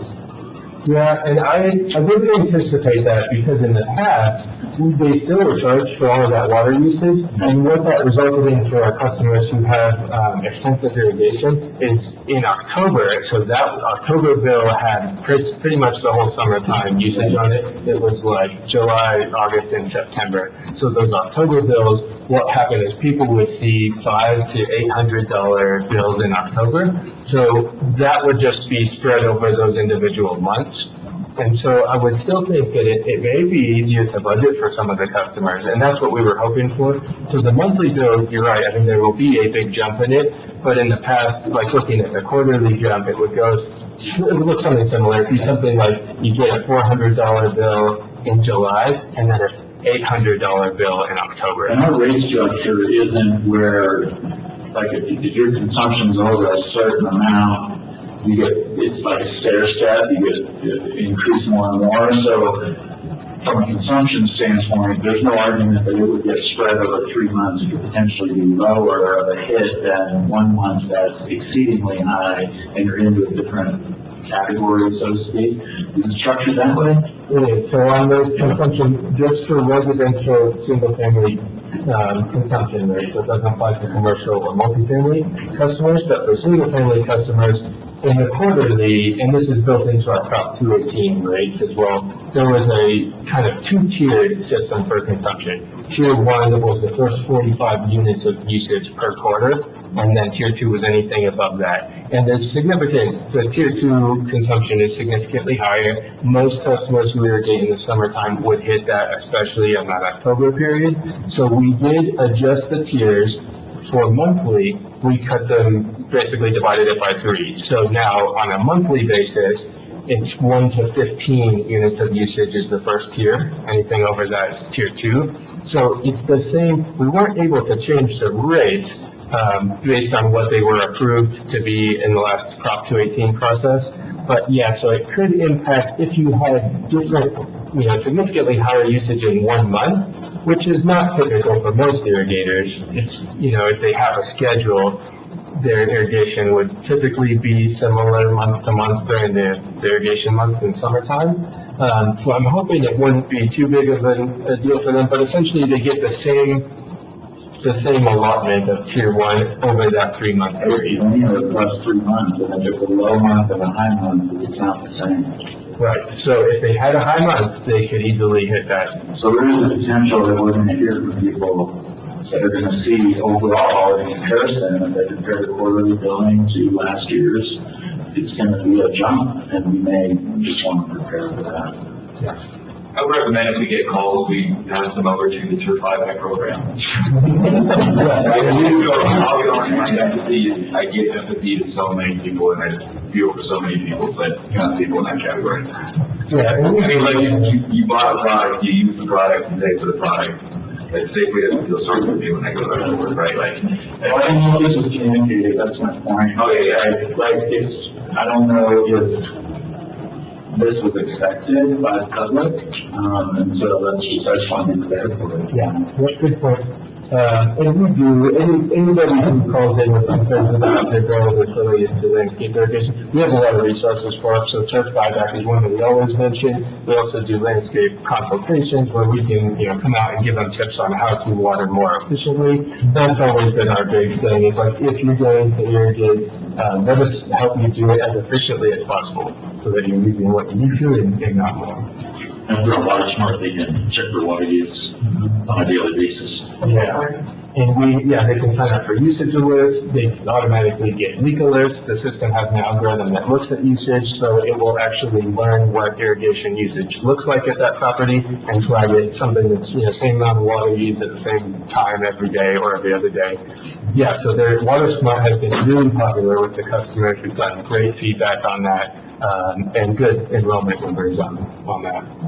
And Nick, I almost think it's a faster feedback loop. It's like my Southwest gas bill this winter is astronomical. And I'll tell you what, my house is colder because of it, right? I got my monthly bill, and next month my house was colder. And something that's hard for our customers in the past was you bought a home, it's got a beautiful grass lawn, you don't know, you water it all summer, and you get that first bill from us in October, and it could be very high if you've been irrigating extensively. And it's like, and by that point, there's nothing you can do. That's 3 months of usage, and you're like, well, next summer. But, we have short memories. So I almost think this allows customers a faster feedback cycle of, oh, wow, my bill went up this month. Oh, I also turned on my irrigation system this month. Maybe I should scale it back. We'll see. Probably deal with us first and then. I saw my gas bill and the first thing I did was, so what is? That still hurts, but that's a good point, yeah, so we'll discuss that within customer service and be prepared for that potentially when we get to the summer months. And we're all waiting to see when the building season's gonna start out there, the irrigation season. I'm sorry, I don't know this, but what is the equivalency that you're gonna use in terms of water? Like, is it how they count for that? It's 100 cubic feet, which is 748 gallons. Don't you wish we were metric? Thank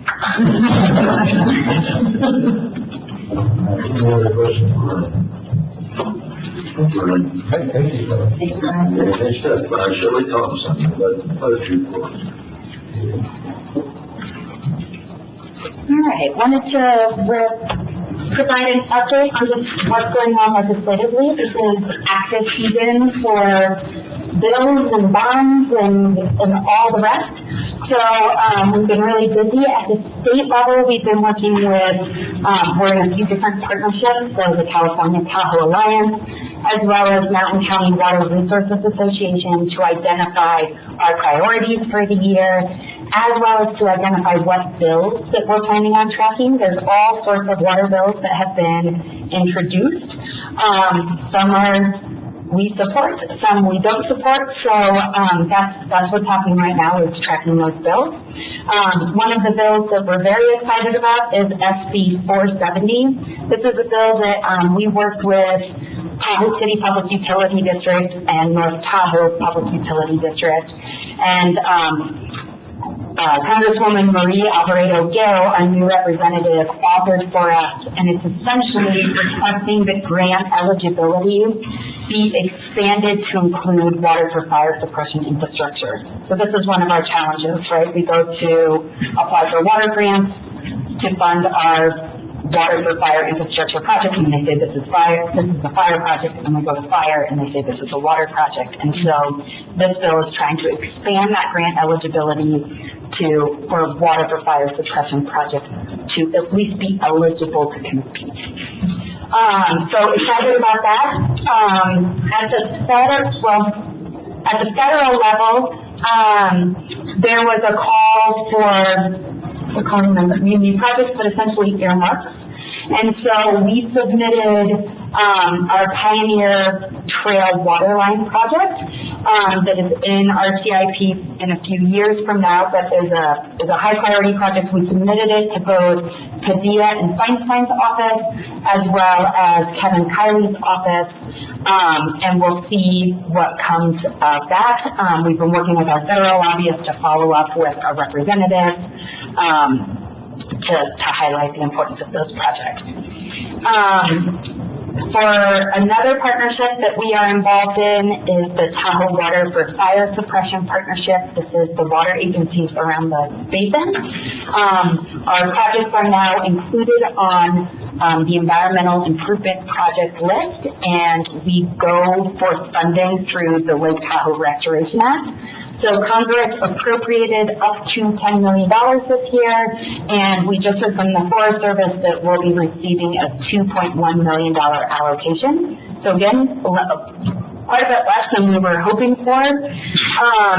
That allocation will be funding two of the partnership's top ranked projects, one in Lukens on a water line upgrade project, and one for North Tahoe Public Utility District, another water line upgrade project. This mid-April, Tahoe City PUD, North Tahoe PUD, and I are heading to DC to meet with the Forest Service, our federal legislators, FEMA, other partners to raise some of our issues and obviously try to bring more money to the basin and to these projects. So very busy time of year. Once the snow melts, which who knows when that will happen, but we're hoping to tour a few of our new representatives around. We've been talking with Kevin Kiley's office. He was supposed to come up this week. Thank God we canceled that. So Maria Alvarado Gill's office as well, so they're two of our new representatives, getting them up into Tahoe, to see not just water for fire suppression issues, but some of our partners' issues as well, right? That we collaborate really closely as Tahoe and to highlight that for them. So lots going on. Any questions, comments?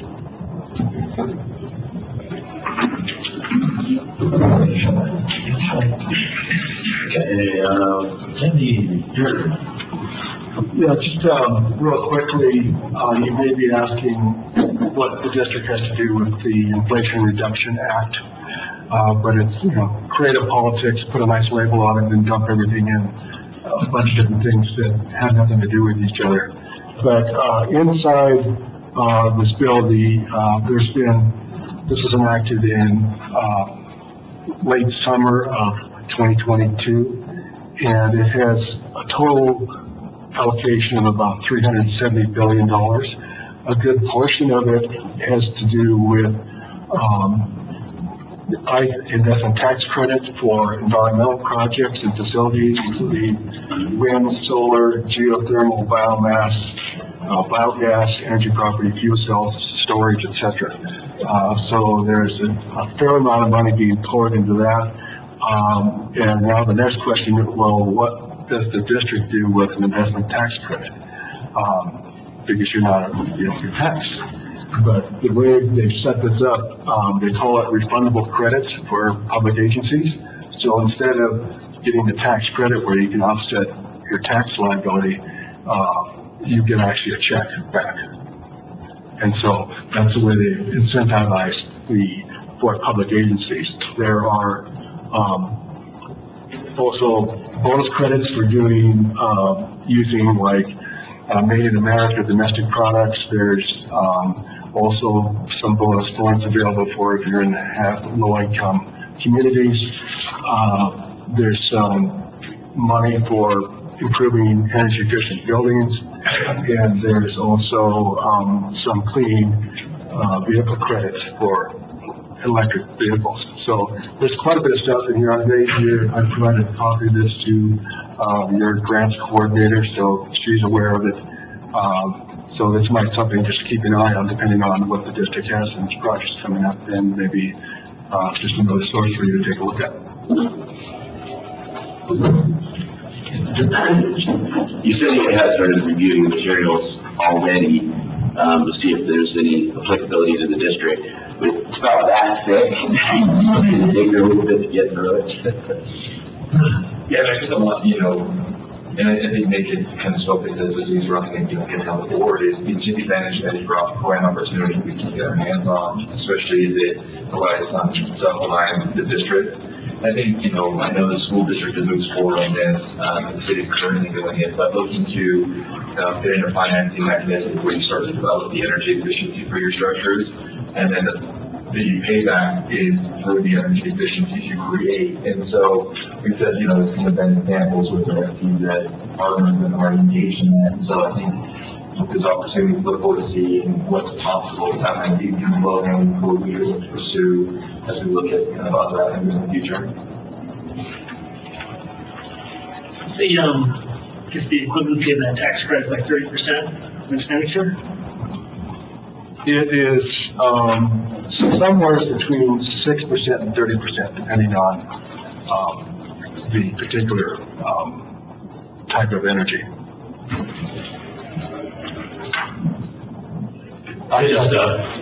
Sorry. If anyone this came up originally during one of our natural resource groups meetings from our tax attorneys in DC, and they put together a brief summary of it. If anyone on the board, I'm giving this to staff, but if any of the board members are interested, I've got a couple extra copies here if you'd like. Yeah, thanks, Gary. And related to this, to grants overall, Paul and I and Sandy are working on a mechanism to help illustrate, all of the grant programs that we're looking at and which ones we think have, higher probability to go after.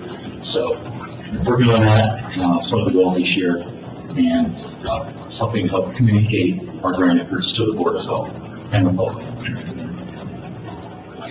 Just a close, I guess, disclosure, somehow I got affiliated with the Cedar Business Council and the Action Program, and every quarter I get sent basically a list of active grants and together and share. I think I tried to do it with the board last time, but it's pretty expensive. It's got a bunch of categories.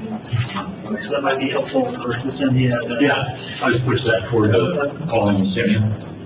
So if I should tap in the bottom, so that, just be careful, like, I'll just think it was, not the money out there. John O'Brien. Okay, thank you. Starting with the staffing update, a big report today, since we've been off for about a month.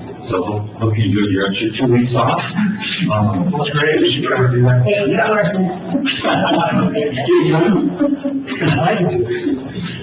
So starting off with grant assistant, interviews were held on February 17th, and Ryan Kim Aaron was selected from the county department.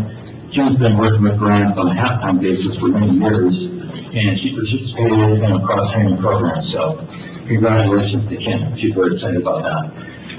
Moving on to water resources manager and senior engineer, we've been talking about this recruitment effort for a while. We finally had 2 different days of interviews in the past 4 weeks, and they resulted in 2 hires.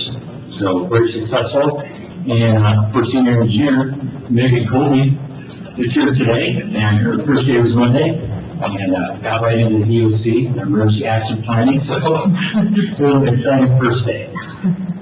And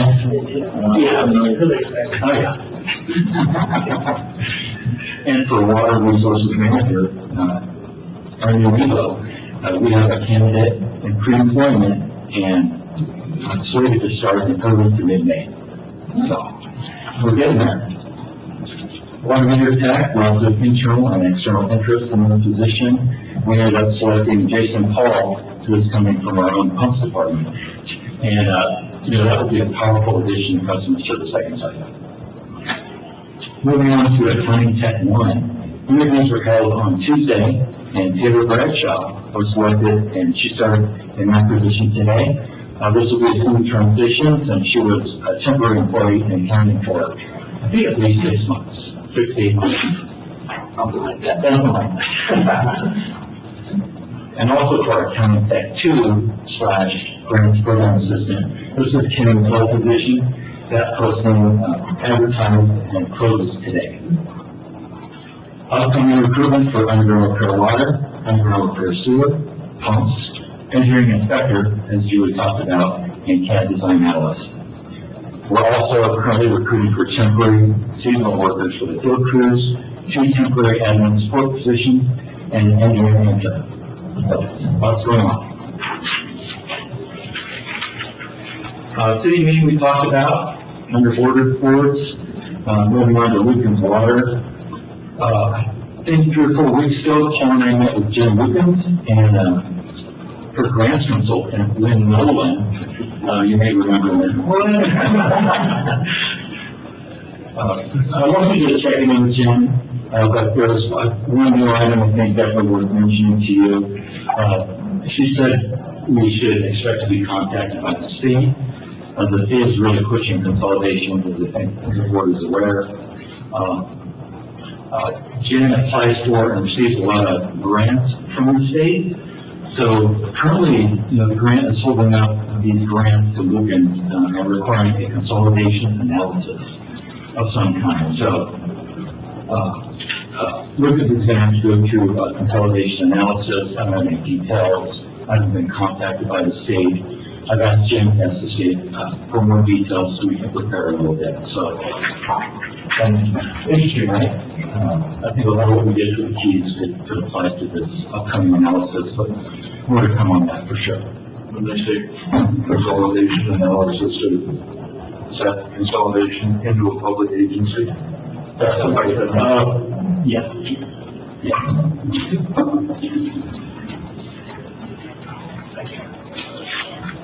So let's do an update. I covered in that item 6C. I don't think anything additional on that.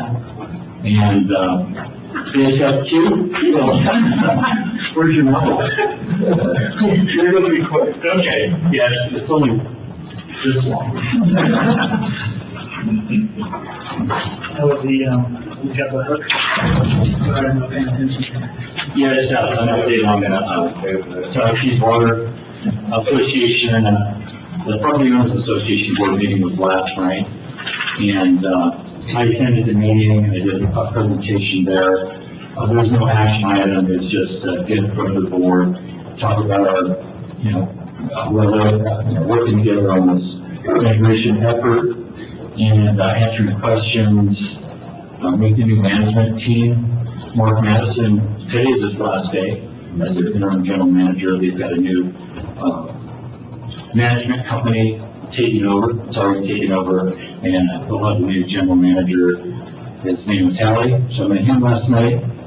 I talked about the district's interest in this consolidation effort, that to be a project community partner, just supporting a strong, robust, reliable, resilient community water system. I also emphasize that we're going to be looking out for our ratepayers, and that our ratepayers cannot, by law, and will not subsidize improvements in the Tahoe Keys. And Ken Payne from the Water Agency was also there, in the board item discussion, and Paul's been leading our effort in-house to work with the Water Agency to develop some cost-share projects to help fund this upfront effort. The work that engineering work by Kennedy Jenks, known as Phase 3A and 3B, and some mentoring work from Sean Horn, who does our rate analysis. I think Sean's out probably 3 months. So, and also for us, some future legal work to make this consolidation effort happen. What are the results from 3A in, I'd say, 3 to 4 weeks is the plan, and I think shortly thereafter, we bring the 3x3 together to talk about next steps. Can it all in that meeting kind of speak to the funding mechanisms available for cost share elements?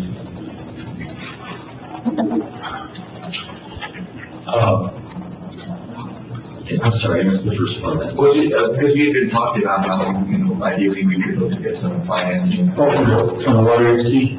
Yeah, there's, we've been talking to Ken, and I think we're putting together these cost share applications.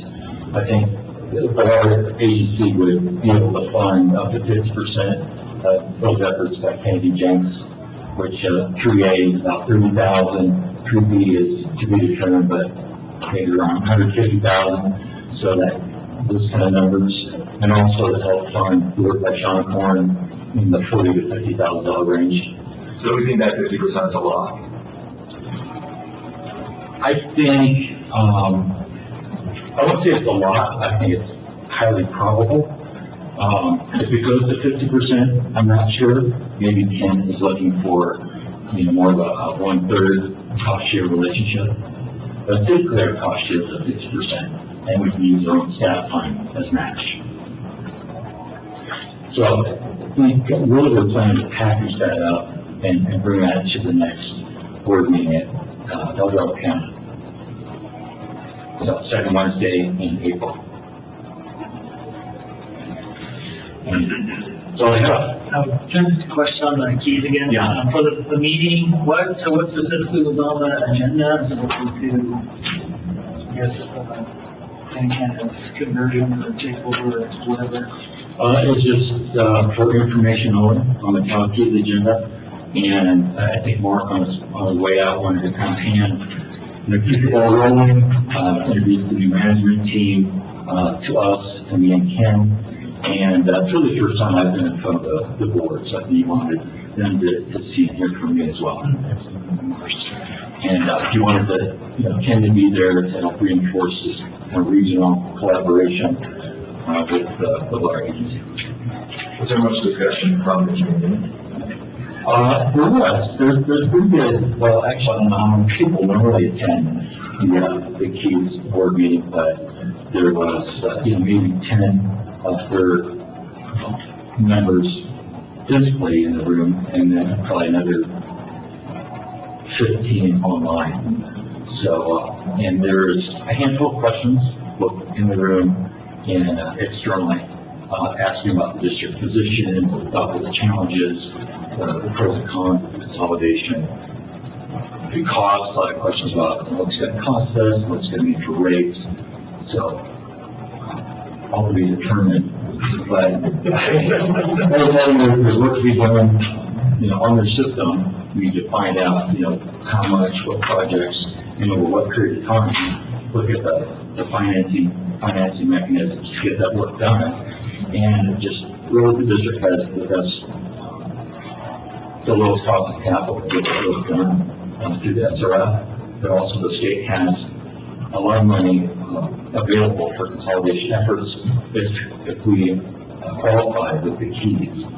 And having a 50% local primary residences could be a hurdle for us. So we're looking into working with the state to see what those numbers are in keys.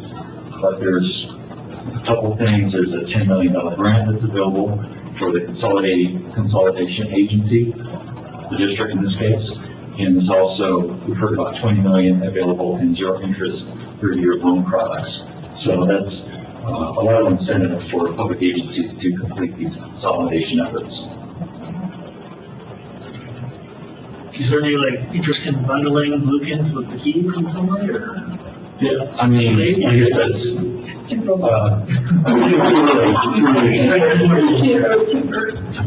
yeah, I mean,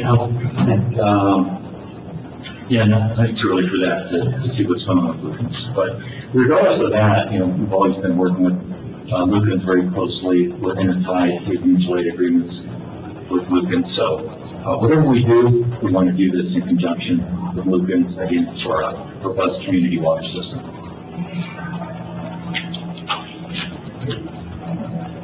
That's it for me.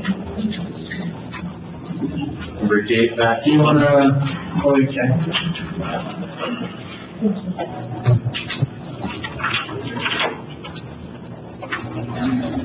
Yeah, yesterday they brought a novel because he had to leave their board meeting and he's probably 30 minutes. Let the kids back.